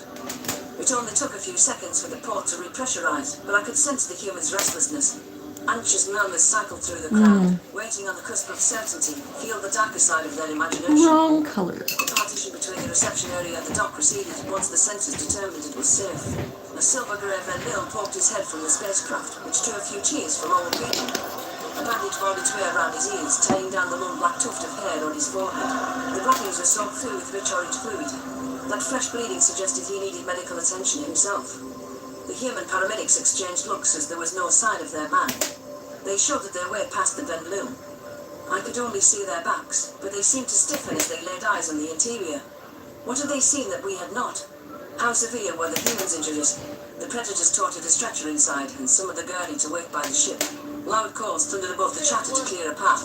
That meant Marcel was alive, but I had to wonder why he couldn't walk out under his own power. It also raised the question of how he incurred such a condition in the first place. Sarah pressed a hand to her mouth. My God, what have they done? I am more grateful to you than ever, Tava. Noah breathed, shaken to the core. I should have never questioned your decision. I see now what you've saved us from. Similar cries erupted from the onlookers as the paramedics emerged with the captured human. Marcel's malnourishment was apparent at first glance. His skin hugged his bones tightly, and his stomach was a flat depression beneath his ribcage. I wasn't sure if it was the starvation or the vicious injuries that caused his breathing to sound so strained. The poor guy's face was mashed to a pulp, bruised and blooded. Whoever beat the human seemed to take particular offense to his binocular eyes. The way the sockets were turning black made my stomach flip. A metal band was fitted to his neck, and the skin beneath was marred with minor burns. Why was that choker still on him? Nobody had taken it off. The Vendil almost seemed more incensed than the humans. The thought of the Federation doing that to their buddy sparked a predatory rage. My own blood boiled at such a grave injustice. Noah was right. That would have been him if I allowed it. I was wavering on whether I wanted the humans to show mercy to my own friends after all. Stop filming this, I hissed at our media personnel. Show some respect. Maya crossed his arms. No, film it. On the condition that you'll show it everywhere. I want everyone to see this, to document how the Federation treated one of ours. When we declare war on these bastards, I don't want anyone saying it's for no reason. Whoa, hold up. If they realize their mistake and let him go, Noah whispered. maybe they're sorry and wish to make amends. They didn't realize anything. Slanted horizontal pupils snapped toward us as he overheard the ambassador's comment. The captain was going to kill Marcel, and they're still planning to bomb Earth. What stopped them from killing him? Did you talk them down? I asked in a soft voice. I tried, Governor, but they wouldn't listen. We escaped by the skin of our teeth because of the first officer of his cell. He incapacitated the captain and escorted us off the ship. The Secretary General frowned. What happened to this Roussel? I brought him with us, sir. He's on the ship. I can't get him to come out. The this isn't exactly what I promised him. My ears swiveled toward the shuttle. I thought I could detect the sound of terrified whines amidst the commotion. Maya looked like he wanted to retrieve the first officer himself and was about to start in that direction. Though the grey-haired human didn't exude hostility, I feared he might escalate Russell's emotion to a blinding panic. "Let me handle this," I said to the humans. "Noah, Sarah, you remember how hard it was for us? And there were only 2 of you." Maya glanced at the astronauts and fell back as their nods affirmed my words. I ducked into the spacecraft to look around. Huddled beneath the pilot's chair was a Colchian male with a dark blanket over his head. It was a pitiful attempt at camouflage. It would be amusing at a brighter time. The movement of the fabric and the outline of his form were obvious giveaways. I imagine the human paramedics noticed Rousseau, but were too preoccupied with Marcel to quote him out. Within closer range, the whines sounded more like muffled screams. I dipped my claws in the floor so Rousseau would know the approaching person wasn't a human. The officer peeked out from under his tarp. His bulbous orange eyes lit up with recognition. "Governor Tarver," Rousseau exclaimed. "you're alive." "Of course I'm alive. What made you think I wasn't?" It's just, nobody has actually seen you in months, and the station is infested with predators. I saw them through the window, lurking, waiting. "It's not infested, and they have good reason to lurk. They were curious and worried, and now they're rather upset. Oh, I'm upset too." Oh, please help me, Tarver. This is a nightmare, and I've done it to myself. I just want to wake up, you know? Get me out of here. Please. "Calm down. Everything is all right now. Tell me, what is it that the humans are doing that's bothering you?" Slonic said there were just a couple. Tommy, 2 or 3 I could tolerate, but looking at all those predators, pure agony. Feels like my chest is on fire. I don't know how you bear it. "I know exactly how you feel. It will pass." You can't know that. "But I do. How about I introduce you to my first human friend? Just one of them." Just one. Just one. One? Rousseau whined, rocking back and forth. Okay. Just one. The caution was clearly on the brink of a nervous breakdown, but I decided to move forward with that tepid affirmation. This guy defied a superior officer and sacrificed his career to save a human. That wasn't a risk that someone took without good reason. There had to be some part of Rousseau that already accepted the predator's true nature. It was a matter of getting through to him, of bringing his logical mind back into the equation. Whether it was reason or empathy that struck home, it didn't make a difference. "Noah, come here," I called. The male astronaut hurried in, rushing to my side. Is everything all right? What's going on, Tarver? The first time I saw Noah, I thought he was feral. Can you imagine answering that hail? I waved a paw in the human's direction, and Rousseau shuddered. All of his teeth were showing, and those murderous eyes looked like there was something out of a nightmare. He looked like the meanest, nastiest creature in the universe. The ambassador sighed. Ah, Governor, you always flatter me. "Shush, I'm getting to the important part," I huffed. But anyhow, the human's words were about peace, but there was such a disparity between that appearance and the things they said. My brain couldn't reconcile it. I'm just saying, Tarver, you could fake the occasional compliment. Noah shot me a coy smile. I had been around the predators too long if I could differentiate snarls, hadn't I? Talk about my winning personality, my exquisite physique. Pretend you liked me? I do like you. Stop fishing. At any rate, there was this collection of little things the humans did that made me think, maybe, the odd doubt. But looking at them dredged up all my worst memories, so I shut out that voice. I wanted them gone. Then why did you stop Sovlin from getting rid of them? What happened? Rousseau stammered. I teared up, just a little, and the first thing Noah did was try to comfort me. I realized that I never gave him a chance. No unfeeling creature would pick up on emotional nuances like they do. That's when I knew. When did it click for you? The instant Slonic showed signs of distress. Marcel tried to protect him. It was something he said, that he only cared for the Vendel's safety. The Colchian's eyes became distant, as though he was reliving the moment. Even when the captain had a gun against his head, the Predator was trying to soothe his friend.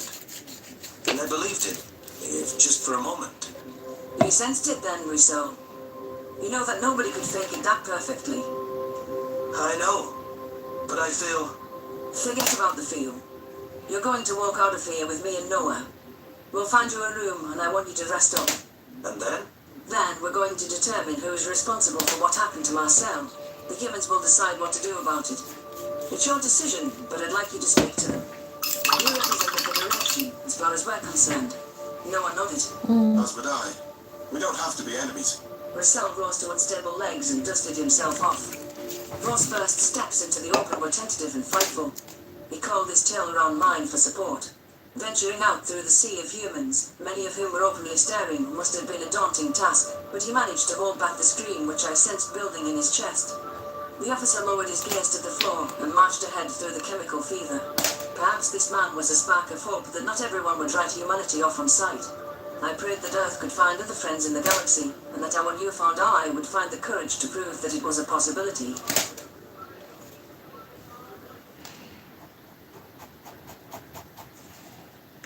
Memory transcription subject, Slanik, Vendel Space Corps. Date, standardized human time, September 3rd, 2136. Nursing the human back to health became my obsession. God fucking damn it! That Marcel would make a full recovery, but I was determined not to vacate his side. There was no way I was leaving his well-being to chance ever again. My claws tightened around the fore, stabbing into a block of tofu. The spongy protein folded into the prongs, and I brought it up toward the human's mouth. My gaze lingered on the pointy canines beside his incisors, which looked perfect for tearing flesh. It felt unnatural, placing my paw so near to a predator's teeth while offering it food. A pins and needles sensation danced at the base of my toes, which I promptly ignored. Slade, I can do this myself. Marcel protested. The predator was lounging in a hospital bed, propped up against some pillows. After a fresh shave and some washing up, my human looked more like his old self. The nose splint concealed the deformed appendage, and stitches mended the gashes on his cheek. Fluids and medication were distributed intravenously, which brought life back to his complexion.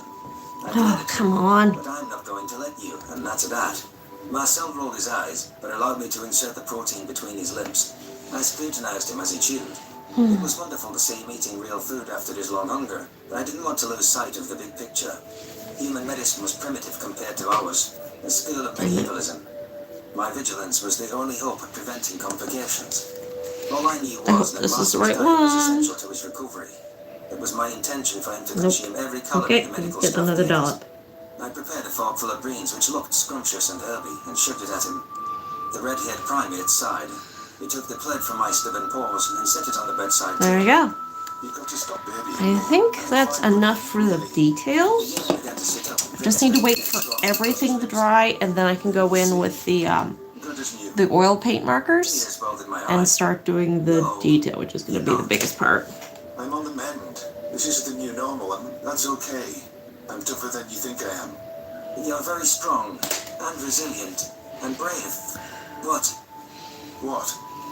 I almost lost you, Manas, and it scares me how much that hurts. Oh, it's over now, Slanik. I'm never going I'm to just let going to put an anyone eye touch there you. so I don't have to deal with that one. Come here.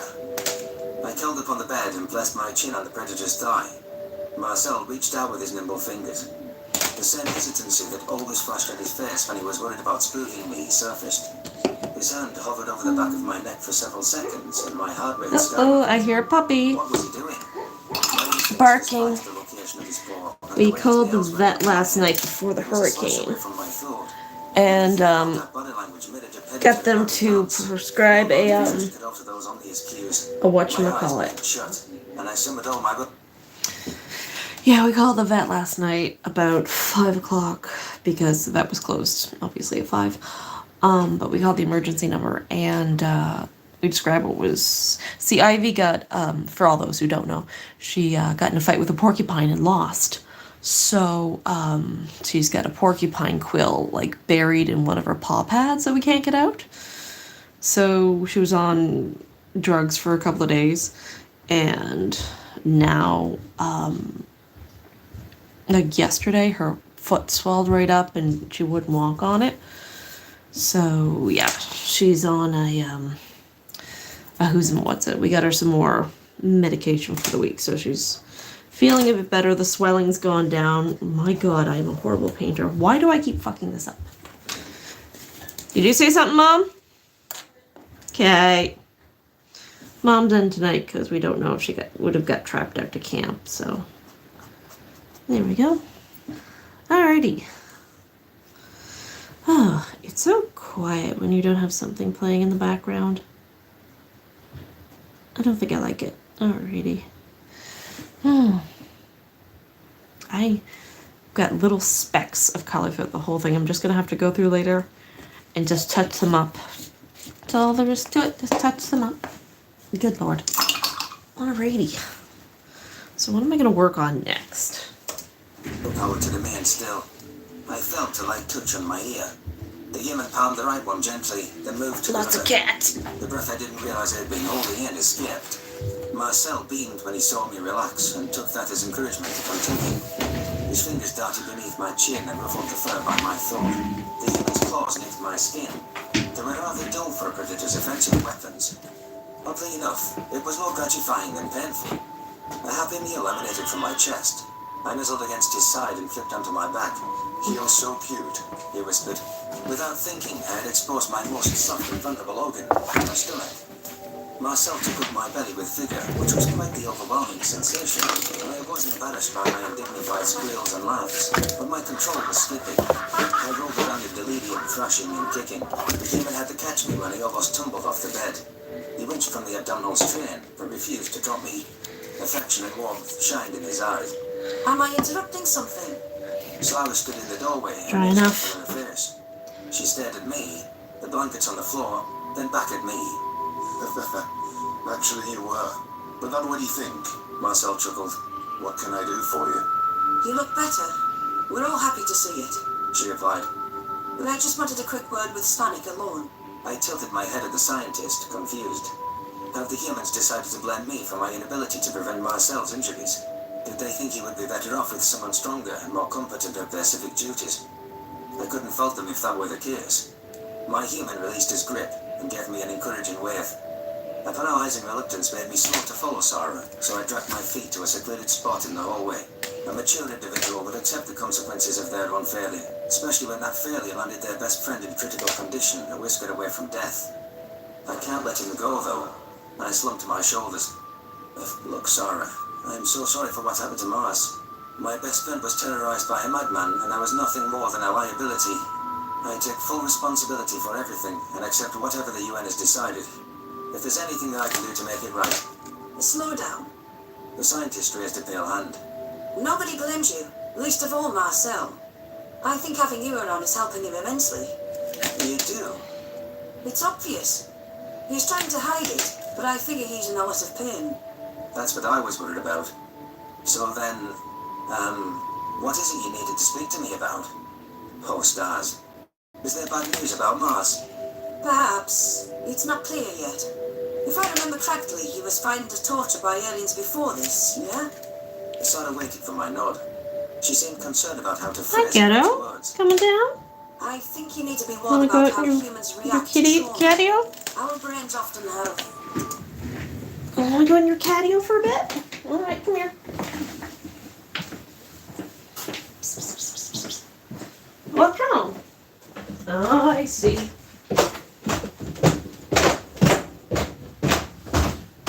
All right, good night, Mom.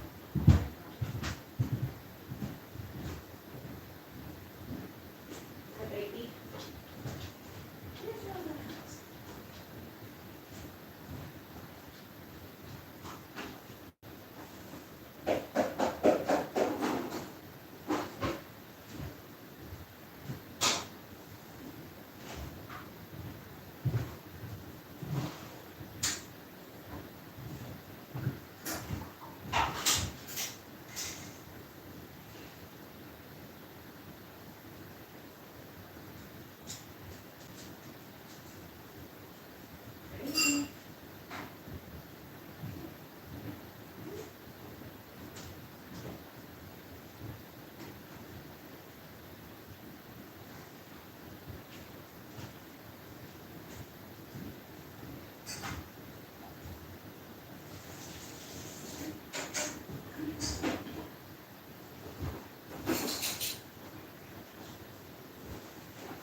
Be right back.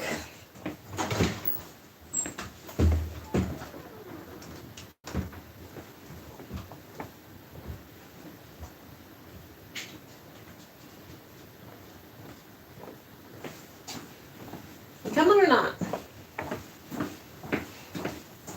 Come here. I'm not putting the chair up, so this is your one chance to get out.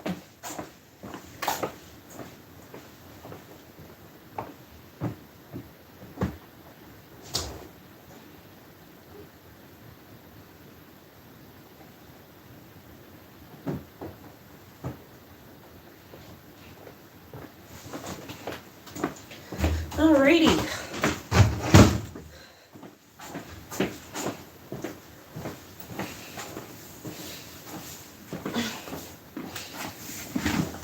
We're back to our regularly scheduled program. Just had to put the dog out to pee and the cat out to chew on grass.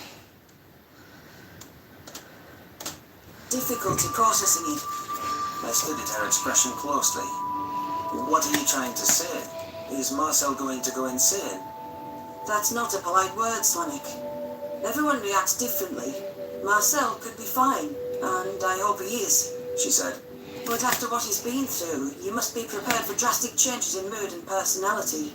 He could become depressed, forgetful, irritable, or even hostile. Hostile? Nightmares and flashbacks are common in these cases that can incite all sorts of negative reactions. My eyes widened in surprise. It had never occurred to me that humans relived their worst experiences as vividly as we did. When I imagined how their brains worked, I always assumed it was different. No wonder Marcel was in a prolonged fog after watching the Arcs of Torture clips on the first day. Why would a predator have such an overblown fear response and cling to memories of prior threats? They were on the other side of that equation in nature. Even if humans descended from prey animals, they hadn't been that for millions of years. I guess it proves humans are just people, like us. That their Nope, that's the emotions spot. resemble ours. You didn't say negative, you said hostile, I pointed out. Sarah shuffled on her feet. Well, the memories triggered our fight or flight response. Some people lash out with physical violence, though they don't mean to. I think that's unlikely here, but it needs to be stated as a possibility. My breath hitched in my thought, though I tried not to show my fright to the scientist. Physical violence? Being assaulted by a predator wasn't exactly on my bucket list. If a human lunged at me without warning, I doubted I could keep my composure. It would be tough to brush that off. The thought of Marcel with his meaty hands clenched around my windpipe stirred all of my subconscious fears, but I knew that wasn't him. And the My bathtub. thought was to eat me even when he was starving. This mindless killer preserved my welfare to his own detriment, and never displayed anything but kindness toward me. As long as it was unintentional, I decided I could forgive him for spontaneous violence. Sort of deemed it improbable, so in all likelihood it wouldn't happen. The prospect of mental torture that would drive Marcel to violate his principles was more concerning to me. Why are you telling me this? I questioned. Maybe Sarah thinks I wasn't being supportive enough, or she'll teach me which signs to watch for. Human mannerisms are as alien gets. I don't want you to fault Marcel or to think that it's proof that humans are evil. I know how frightened you've been the lot of us. If any of those symptoms would be too much to deal with, it may be best that we find you a more suitable partner. My ears flattened against my head. Is that what the Terran scientific community believed we thought of them? That we saw them as interchangeable demons and volunteered just to vindicate that conclusion? That's right. We risked our lives waiting for them to step up so we could say, "Gotcha," I thought sarcastically. There was nobody in the galaxy, human, Venlil or otherwise, more suitable than Marcel. Being around him was pleasant and easy. I wasn't going to discard him the second the challenge presented itself. You want me to leave him because he might be ill, I hissed. I don't want another partner. I want Marcel, and I'll deal with whatever happens. No! We don't want you to leave. That's the opposite of what we want. Sarah took a step back, trying to appear non-threatening. But your feelings and well-being are important too, Sonic. You must not discount yourself out of some sense of guilt or obligation. Obligation? I love him. Did you consider Marcel's feelings at all? To even suggest that I should abandon him right when he needs me the most? It's cruel. Heartless. We are thinking of Marcel. Listen, he's in a fragile state right now. You are the main thing reminding him he is human, that someone cares for him. What would hurt him the most is to hear you call him a monster. A furious growl rumbled in my throat. I would never. Short of him eating my family in front of me anyway. I hate that anyone would suggest otherwise. Then I'll leave you be. Sora's voice was measured, but there was pleasure in her eyes at my response. If you need anything, you know where to find me. I flicked my ears in acknowledgement and scampered back to my human's chamber without hesitation. After the mention of being pried away from Marcel, all I wanted was to have him back in my sight. What if he had an episode while I was gone? Once he was in my periphery, I could rest assured that he was okay. Marcel had cleaned his plate during my absence and was seated on the edge of the bed. His predatory eyes were staring into space and blinking. There was the hint of a twitch by his lip, as if it were biting his cheek. The human jumped a little when I leapt onto the mattress, and I curled my tail around his wrist and noted how he slowly unclenched his fist. Slanek, He sighed. I missed you. Before, I had attributed his aloof moments to the primitive narcotics in the IVs, but in light of Sara's words, it was apparent that a different culprit was to blame. I felt ashamed of myself for not picking up on the cues sooner. My preoccupation with his physical injuries caused me to overlook the obvious. What were you thinking about just now? I blurted. The human forced a smile. You don't want to know. I do. You can tell me anything, Mars. Not this. Try me. His gaze darkened. I'm thinking I want to kill Sovlin. Get in line. I'm quite serious. I was fantasizing about it. Does that make me a bad person? A bloodthirsty predator? Men shed no tears over his death. It's not fair that he got away scot-free. You're a good person who's trying to process something terrible. And yes, has more aggressive instincts. He didn't deserve any So of what he using did the to you. words foreshadowing, it looks like the Venlil deal with the Arxer is going to fall through because the meat's going to be tampered with. Are you able to talk about it? Shit. I don't Shit. know. Shit! When Sovlin was about to shoot me, I felt relief that it was over. Profound relief. I was ready Okay, for him to so pull the trigger. can't paint that. I was only sorry that he had to see it. And that I'm gonna get a little glue. Make sure the Don't bubbles worry about me. don't go What anywhere. matters to me is that you're here and you recover. Oh shit. That's why I need you to approach myself, Slanek. I heard we're going to war with the Gajeets, and I want to join. Even if it's just to fly a ship over in logistics, I need to be cleared for action. But you're safer here. Why would you want to risk your life again so soon? To go after Sovlin, to deal with my anger. All of it. I have to do something, Where and I did didn't it know how go? to tell you. It's being idle that drives me mad. Fine. When are we leaving? The human blinked. We? I lost it. Coming with you if I have to stow away in your duffel bag. You can't get rid of me that easily. Marshtik listened in Marcel's hazel eyes, and a low chuckle rumbled from his vocal cords. Well, The I guess sound it passed, I think. in my mind that I would protect him better this time around, even if it meant shipping off to an active war zone surrounded by trained predators with guns. Something told me that I wouldn't be the only Venlil tagging along for the humans' war efforts. Though there was no formal declaration from the governor yet, I think we had chosen a side. The fates of our species were intertwined, for better or for worse. There we go. Memory For the transcriptions. bubble bath. Captain Sovlin, Federation Fleet Command. Date, standardized Use human little time, plastics September 3rd, for 2136. bubbles. It was a maintenance work, sweeping the ship for any stragglers who found the doctor and I caged in the beast's filthy pen. The reek of waste and blood had been overpowering in the cell, a sickening reminder that the predator had walked those very floors. It felt beneath my dignity to lie in such squalor, with no company but the soaking Zahn. I could still see Marcel's hideous face when I closed my eyes. My heart seized at the thought of those sunken eyes, soulless and scorching. The sound of the human's voice grating in my ears as he tried to offer some deceitful words was unforgettable too. When I saw my first officer chumming it up with that savage, it was no wonder I saw red. What a nightmarish creature it was, I thought. How could anyone ever care for it? Risel's betrayal stung me more than the burning in my leg ever could. I had taken the Kolshian under my wing for decades and mentored him into a confident officer that commanded respect. How could he shoot me? For that animal, after what the Federation had endured? Wasn't I entitled to a few minutes of retribution? The human suffering paled in comparison to the children mauled as Arxer toys, of the worlds raised in radiation and fire. The first officer's most offensive statement was comparing me to the Arxer. Since when was protecting my crew from an existential There you threat go. to crime? Bubbles. Everyone would be happier with one less human prowling the universe, other than the Van Lille. I'll put some in here too. They needed to be rescued before the predators sunk their claws any deeper. Sovlin, Zahn growled. the Prime Minister is on the line. Are you well enough to speak to her? It was arduous to round up the crew from various shuttles, but we managed to put the band back together. Placing a medical official with no combat expertise as acting first officer wasn't my first choice, but I needed someone who would support me on matters of human policy. Keeping the crew on a leash was my primary objective. I raised my hobbled leg, studying the azure-stained bandage. Of course I am. Rizal blew off a limb and not my head. Put her on screen. The video call flickered to life, revealing a glaring Piri.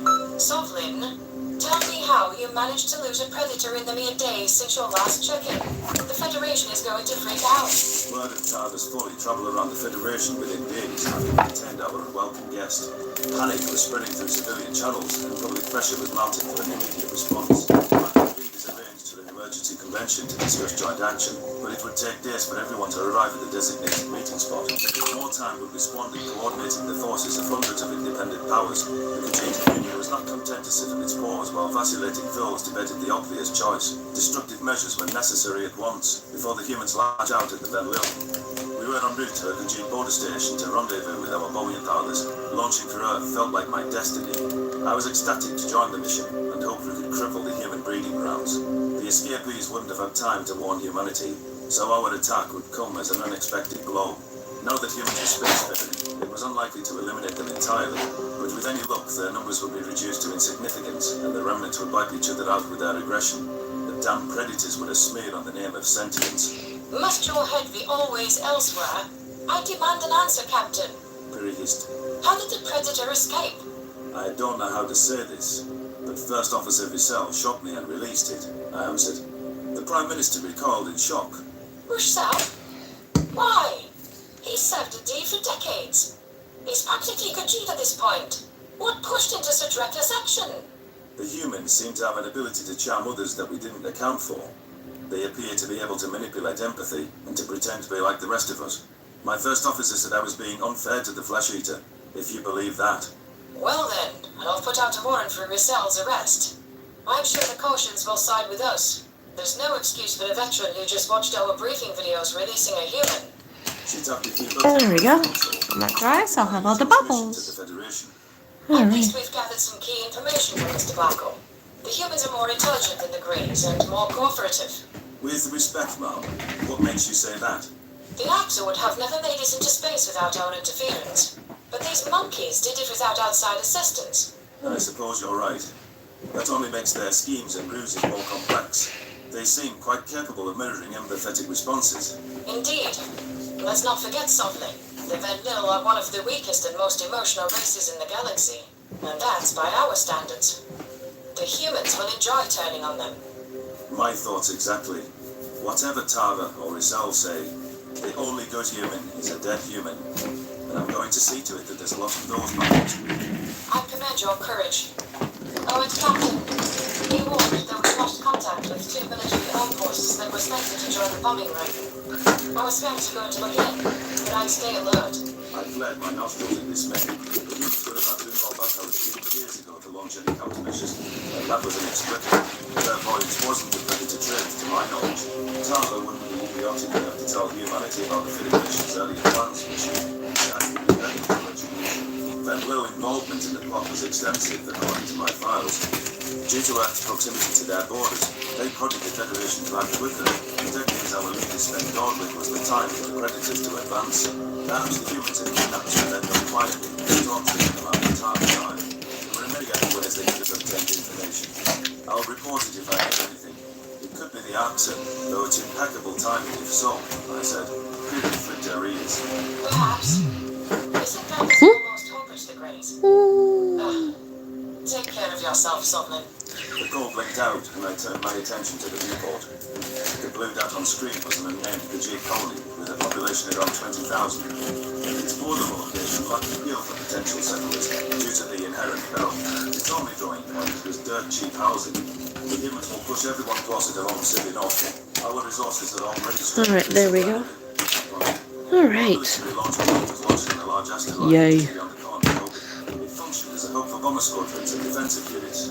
I spotted a few Bajik patrol ships adrift to the system's outer reaches. That's hot. Spacecraft were ready to fight at all hours of I the don't know day, what this against any is. acts of incursions. That is the light, that is the laptop, that is the phone. In my mind. Predators love stealth and ambush tactics. If our attackers were the humans, that was more proof that they were the same as the Greys. It was their nature to catch others off guard and helpless. Halt out of docking range, I shouted. Scan the perimeter for ship activity. Better safe than sorry. It could do no harm to supplement our station's intel from a different vantage point. Sensors didn't reveal any subspace disruptions or gravitational disturbances at first glance. However, there were a few giants that seemed peculiar. That caught my attention, and I decided to manage further investigation. What are those coordinates you've input? Why returning the viewport? Zahn asked. I tapped my claws nervously. Nothing, I hope. We'll see soon enough. Zooming in on the source of the EMF anomaly, a formation of angular ships became visible. Gasps sounded across the bridge. My spines raised in an instant, and I gaped at the startling image. How could an enemy have gotten within the system unseen? Lurking near celestial bodies with high masses to evade detection was possible. Bunny. But there wasn't a more dangerous Bunny. place to disengage warp. While a strong gravitational field masked an incoming subspace trail, it would leave the ships at risk of being drawn into orbit. It would require incredible patience as well. To avoid discovery, those vessels needed to engage in a series of tiny jumps. That was the only way to ensure that their trail didn't poke into real space at an unwanted moment. Did those ships really hop between high gravity spots and wait for their drive to respool each time? Not utilizing continuous warp transit would increase travel time tenfold. That's no works a strategy, I thought. Bunny. These humans learn quickly, and it seems they gamble with their lives. Knowing the Terran position, the computer was able to tease out sensor readings. A rough estimation of their capabilities would help us concoct a plan of attack. What is their shield capacity? I barked. Zahn's eyes stretched wide in panic. I don't know. How do I read this shit? I miss Russell immensely. Let me see. With a sigh of irritation, I pulled up the data feed on my workstation. Why, the primitive. Not a trace of ion generators. I don't think they figured out how to power shields. Sounds like great news. What are your orders, sir? The doctor asked. My disappointment with Zahn was already mounting. Maybe I could restuff this guy. I wanted a first officer with their own ideas Anyway. who was willing to challenge me when their thoughts were contrary. The thought of Russell wasting in a cell or being toasted over a fight by the humans felt like such a damn waste. My man threw away his career over some misplaced idealism. Charge the real thing, but slow and simple. We don't want to alarm them. A sharp pain stabbed in my leg. First sign of the pain was waning. In the meantime, let's amplify and intercept those radio signals. I think two of the ships are talking to each other. Alarmed like a lost child, the comm station bounced on my order. Static fed through the PA, and it got even buzzing. Communications took a few moments to find through the settings, and my ears perked up in anticipation. Catching the predators red-handed, gloating over the prospect of eating a fraudulent sentiment would squash any doubts. It didn't be enough to win back the Ooh, little. ribs I wanted hurt. to tell them it was one of the cheap tactics friends employ. I used. What does she say in these skin eaters? She'll be begging us to take the Venlo back by tomorrow. Ray, too harsh on them. A thunderous voice echoed over the loudspeakers, sinking into its captive audience. It was so quiet on the bridge that you could hear the pin drop. They aren't all traumatized casinos, and we're just making it worse. They'll think we're just like them, Sonny. Show me their proof. They're going to attack Earth if we don't. Came the tired reply. It's a military base, nothing more. It's fair game. Maya didn't put any civilian targets on the list, but the Khajiits haven't done anything yet. Jackalope. There's still time for them to change their mind. We should have tried to negotiate. Raj, are you mad? They would drop bombs in London, Mumbai or Lagos without even thinking for a second. They don't want to talk to us. I know. I just signed on to fight the Arxer, and now it's not like I imagined. This is not the time for second thoughts. We'll offer medical assistance to any survivors. I'm certain the UN and Event Lil will try to broker peace. But right now, this is about surviving. This is about humanity. I blinked in confusion. Much of my crew looked dazed, as though they were having trouble processing the conversation. From the two human words, you would think it was the Khajiits who were the villains in this scenario, not the stealth ships creeping in on a clueless station. Why were those Predator pilots talking like they felt sorry for us? Why did both of them sound like they wanted peace, as though it were their own objective? Soft old Phil, I cursed myself. How did you almost fall for such a basic trap? There must be some sort of trickery, an empathetic ploy in case anyone was listening in. If we hesitated to shoot the human craft, that lent them a strategic advantage. There was no other reason to talk and give away their position. It was that jammability I mentioned to Piri. No wonder the Van Lille had fallen for it after prolonged exposure to their smooth tongues. Turn that off, I hissed. Delete all records of that conversation.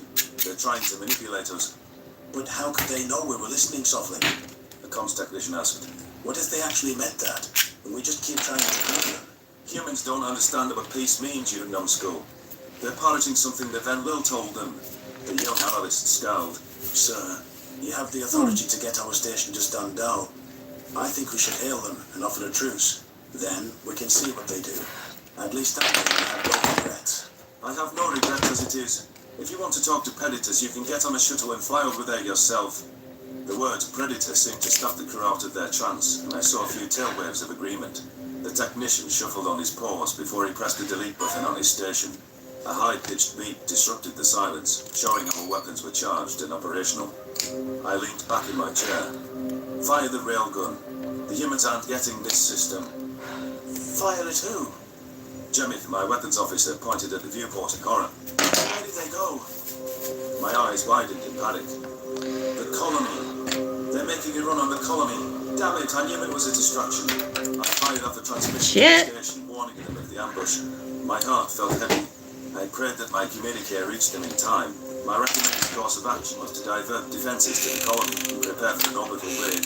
The humans claimed that they were attacking the base. But even if that were the stated mission, Predators couldn't resist landing the killing blow on a hapless prey once in range. The colony was a much juicier target. A solemn silence broke the bridge as we turned our own course toward the planet. Even with such a small population, there was no way we could evacuate. Oh, little jackalope. Welcome to the family. Death of another atmosphere choked in flame. Read over here to keep you safe till you drive. Never got easier. We had to stop the humans from continuing the Arx's legacy of destruction.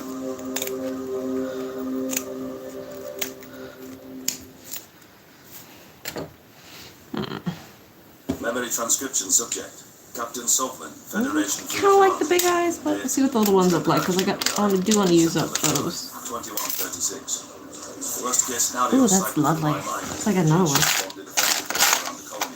I tried to imagine how the people on the ground felt, fully aware of the impending assault. Ooh, that's This sea of close. dots spanning the blue obstacle Close. all that stood between the innocent and hungry predators. Any angle that was overlooked was an opportunity for the humans to break through. We would stop any missiles from penetrating our ranks by throwing our craft in the way if necessary. The only way of battle with the Predator ending was with all of them dead. Or all of us dead. The primitive nature of the human craft was our primary goal. Okay, let's go. Their ships. Hell, the station's lasers might be able to chew through more than one at a time. Our weaponry was designed to tear through archer armor, and the Terran's defenses were negligible. Sir, the ships have reappeared just out of targeting range. Jimmy Clark, a tremor in her voice. I hoped the weapons officer could keep her wits. Oh shit. On a trajectory course for the Can't turn it back upside down now. The viewport locked onto the hostiles. I watched as they veered off with multiple headings and altered their course to avoid any intercepting ships we lost. A laser lanced out from the station, a streak of brilliancy across the void. The shot connected with Where's the other one? Ow! Stand your ass down. Though it was tempered by nerves, There it was encouraging is. that we had attained the first kill of the war. The humans Where is it? spewed positively approaching the G ships. Where is it? That would ward us off Here it by is. vanishing a torch. I found it. Weapons of that caliber couldn't deal more than minor damage, but I knew they had to reserve their main payload for their target. It occurred to me that we had simplified the task of bombing the station for the humans. The Predators were flooring it towards their stated target, and in many ways my suggestions cleared the path. There wasn't a single sign of deviation, which boggled my mind. The Asteroid Base dispatched as many ships as it could and left its own defences barren in the process. When given the choice, our commanders prioritised civilian lives over military infrastructure. Okay. Things can be replaced. Stations can be rebuilt, I chided myself. Lights cannot. There are children down there.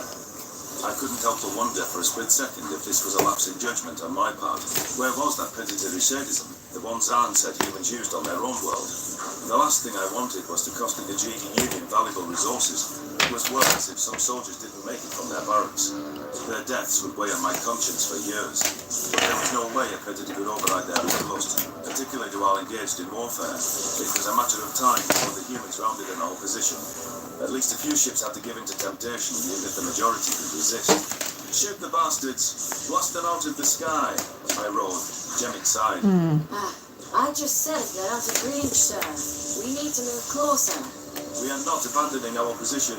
Maybe I should have put him down here under the ear. Too late now. My mind yearned to fight the humans myself, but I had to remember the stakes at hand. We were consigned to watching, as though this skirmish was some spectator sport. Zahn was cheering each time a Terran vessel went up in a fireball, What do you which think? had strange glances from the nearest crew.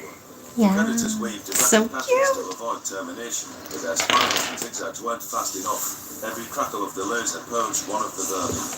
The station's defences were slow to be charged, but their effectiveness was dazzling. In fairness, it seemed a love tap could take out a Terran ship.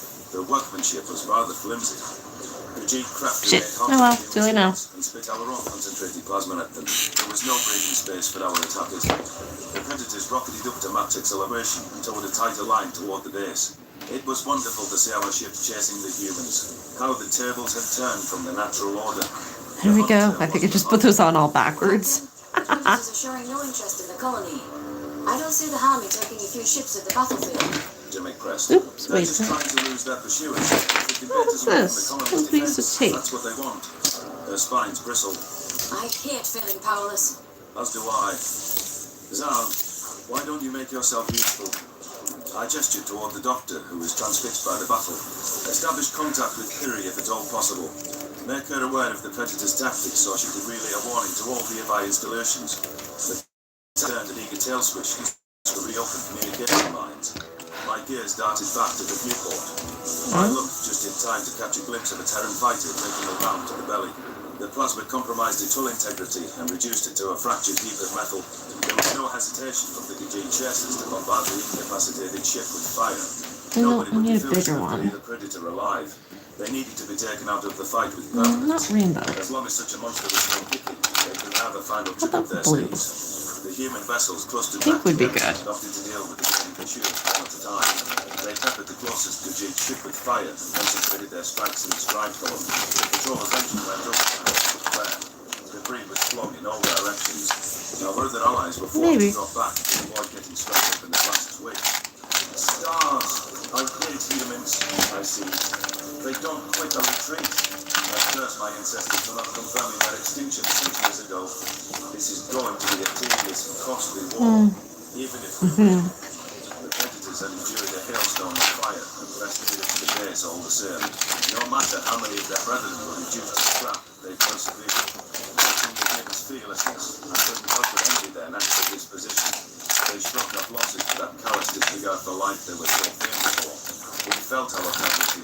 That was the Federation's downfall against the Arcster. It was emotion that lost us the war.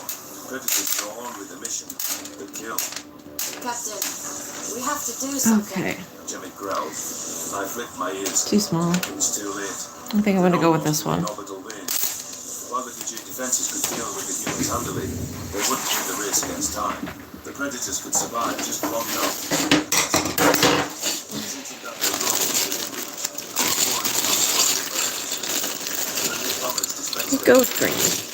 missiles formed in on the asteroid's surface. I braced myself for the inevitable aftermath. The Gajin controllers launched forward in desperate pursuit, but they were already too late. Explosions detonated across the complex, tearing through the expansive stone buildings. The flame enveloped anything in the explosion's proximity. Smoke plumes pushed up within the artificial atmosphere. Under roots near Brick buried any ships we failed to get off the ground. The powerful laser was out of commission too, since our orbital defences were tucked in the centre of the base. Bunkers and training areas were pummeled into submission. I wondered how many servicemen were trapped beneath the rubble. The humans followed up their first volley with another barrage. There was no pause or emotion, though I don't know why I thought there would be. The subsequent explosions ensured that nothing was standing and reduced any likelihood of survivors. The horror on the bridge was a choking atmosphere. Amidst my grief, I couldn't help but feel responsible for this calamity. Our local garrison could have stopped them if there had been a few more ships at our disposal. Why are the humans not turning toward the colony? If they're alive, then I think still have some bombs. They should come to us any minute now. The Predator ships dipped away, but were unable to shoot off their pursuers. The Terrans branched off on individual courses. They knew that Alrighty, y'all done outside, kitty kitty? foul creatures would escape. Wait. I shook my head in disbelief. They can't believe it. The humans did exactly what they said. Hey, baby. My head swiveled in the direction of the voice. It was that unruly contact Da da da da da da da, just pressing his eyeballs into his They face. just Whee! annihilated a military base. And that's your reaction, I snarled. None of the evidence suggests that they wanted to. We forced their hand. The technician growled. I glowered at the sea and the stars, considering the Predator's departure. What more evidence did one need beyond looking at their faces? Their bloodstained history was just the icing on the cake, confirming what our eyes already knew. The humans could be faking a retreat to lull us into a false sense There we of go. security. Another little jackalope Others were baby. still within close range of the baby. asteroid, and it would take them a while to escape the system. Their strategy would be to double back after we assumed they were leaving. That, and our considerable presence by the colony dissuaded them from heeding their impulses. These creatures were You more a ram. intelligent and slightly more self-aware than the Arxer. They must have recognized that they were outmatched. That was a sufficient explanation. You're gonna be a zombie, but I need to do some forced work on you myself to first. lower my hackles. What's your name, kid? Hey, babe. Rumi. Rumi. I respect your drive to question everything, even common knowledge, but this isn't the right cause to fight for. What? No, you have food up there. I'm not eating you anything else.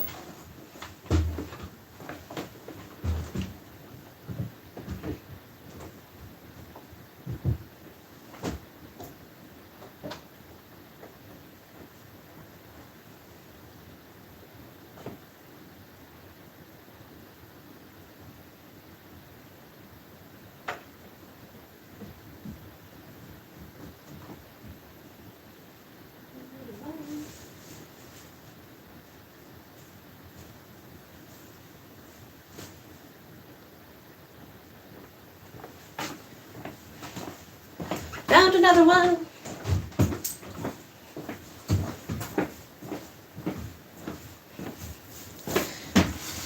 Oh wait, that is. Oh, I can do something with that. Okay.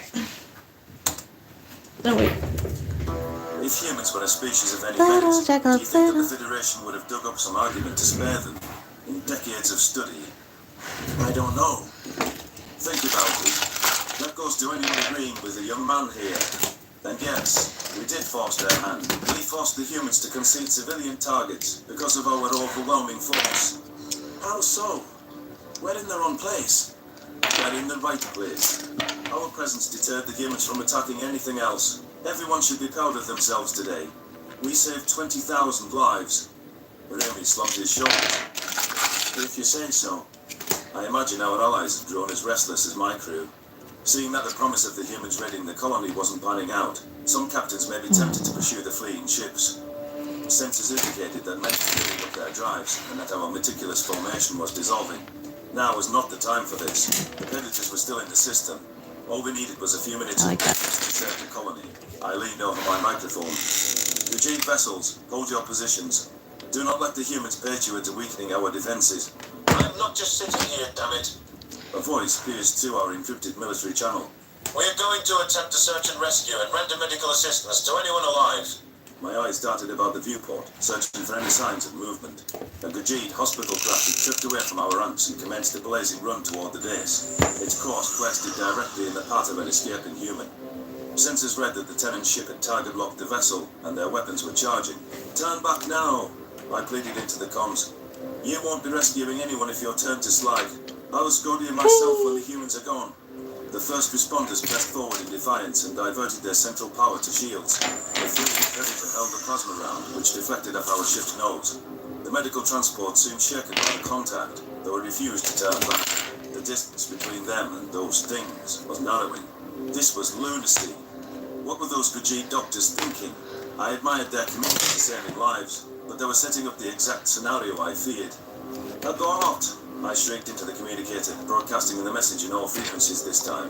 Gajid medical vessel, turn back at once. The Predators will destroy you.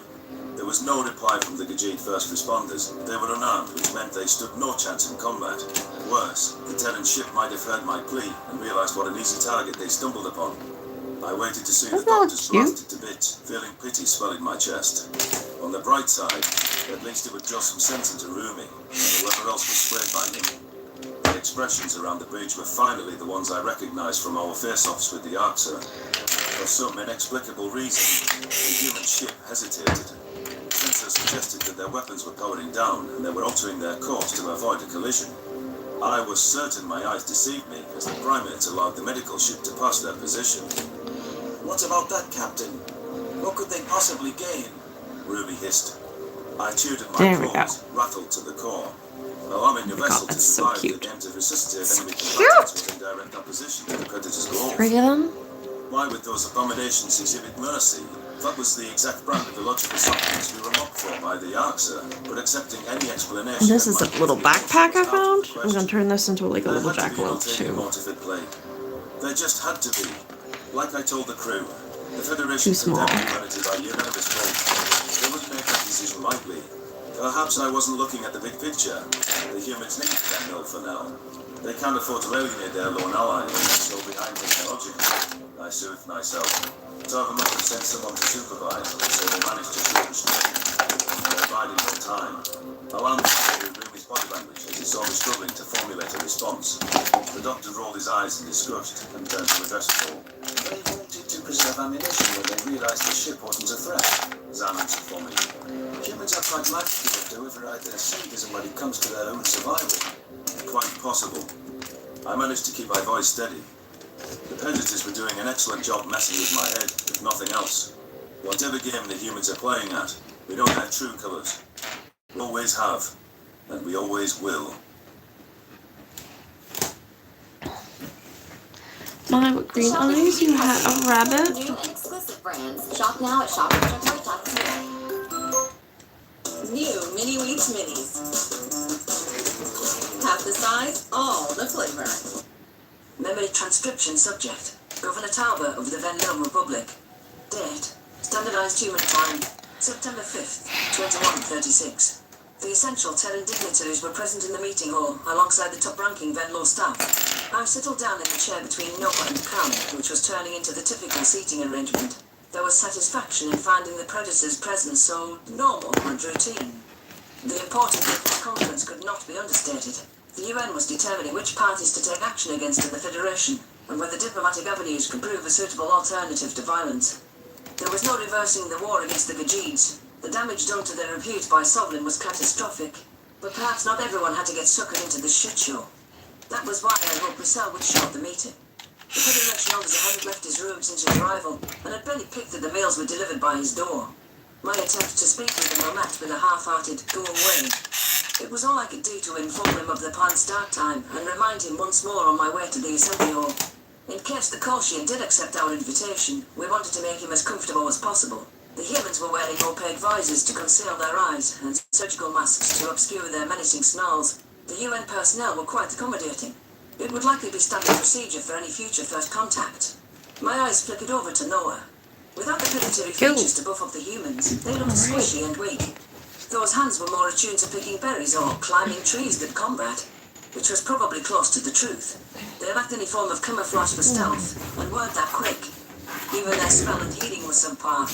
What kind of predators are they? They always mention tools when asked, then change the subject, I thought. Perhaps they're ashamed of their natural weakness. I look ridiculous in this Tarver. I prefer a full helmet rather than this cyborg doctor cosplay. Noah hissed. I stifled a laugh. I understood half of what he said. But this allows you to drink water, and I hope it's less stuffy. He must have been miserable on that first TV appearance. Oh, I think I was just trying to remember to breathe. You have no idea how in awe we were. The ambassador leaned back in his chair and Alright, so I feel like I got a mildly productive day today, so I think I'm going to call it a night. Thank you everyone for stopping in. You are always a pleasure to have around. And I will probably see you tomorrow night, because what else would I be doing in my evening? Hanging out with friends in real life? Nah, that ain't for me. Ugh, when did I become an introvert? Anyway, good night everyone. Take care.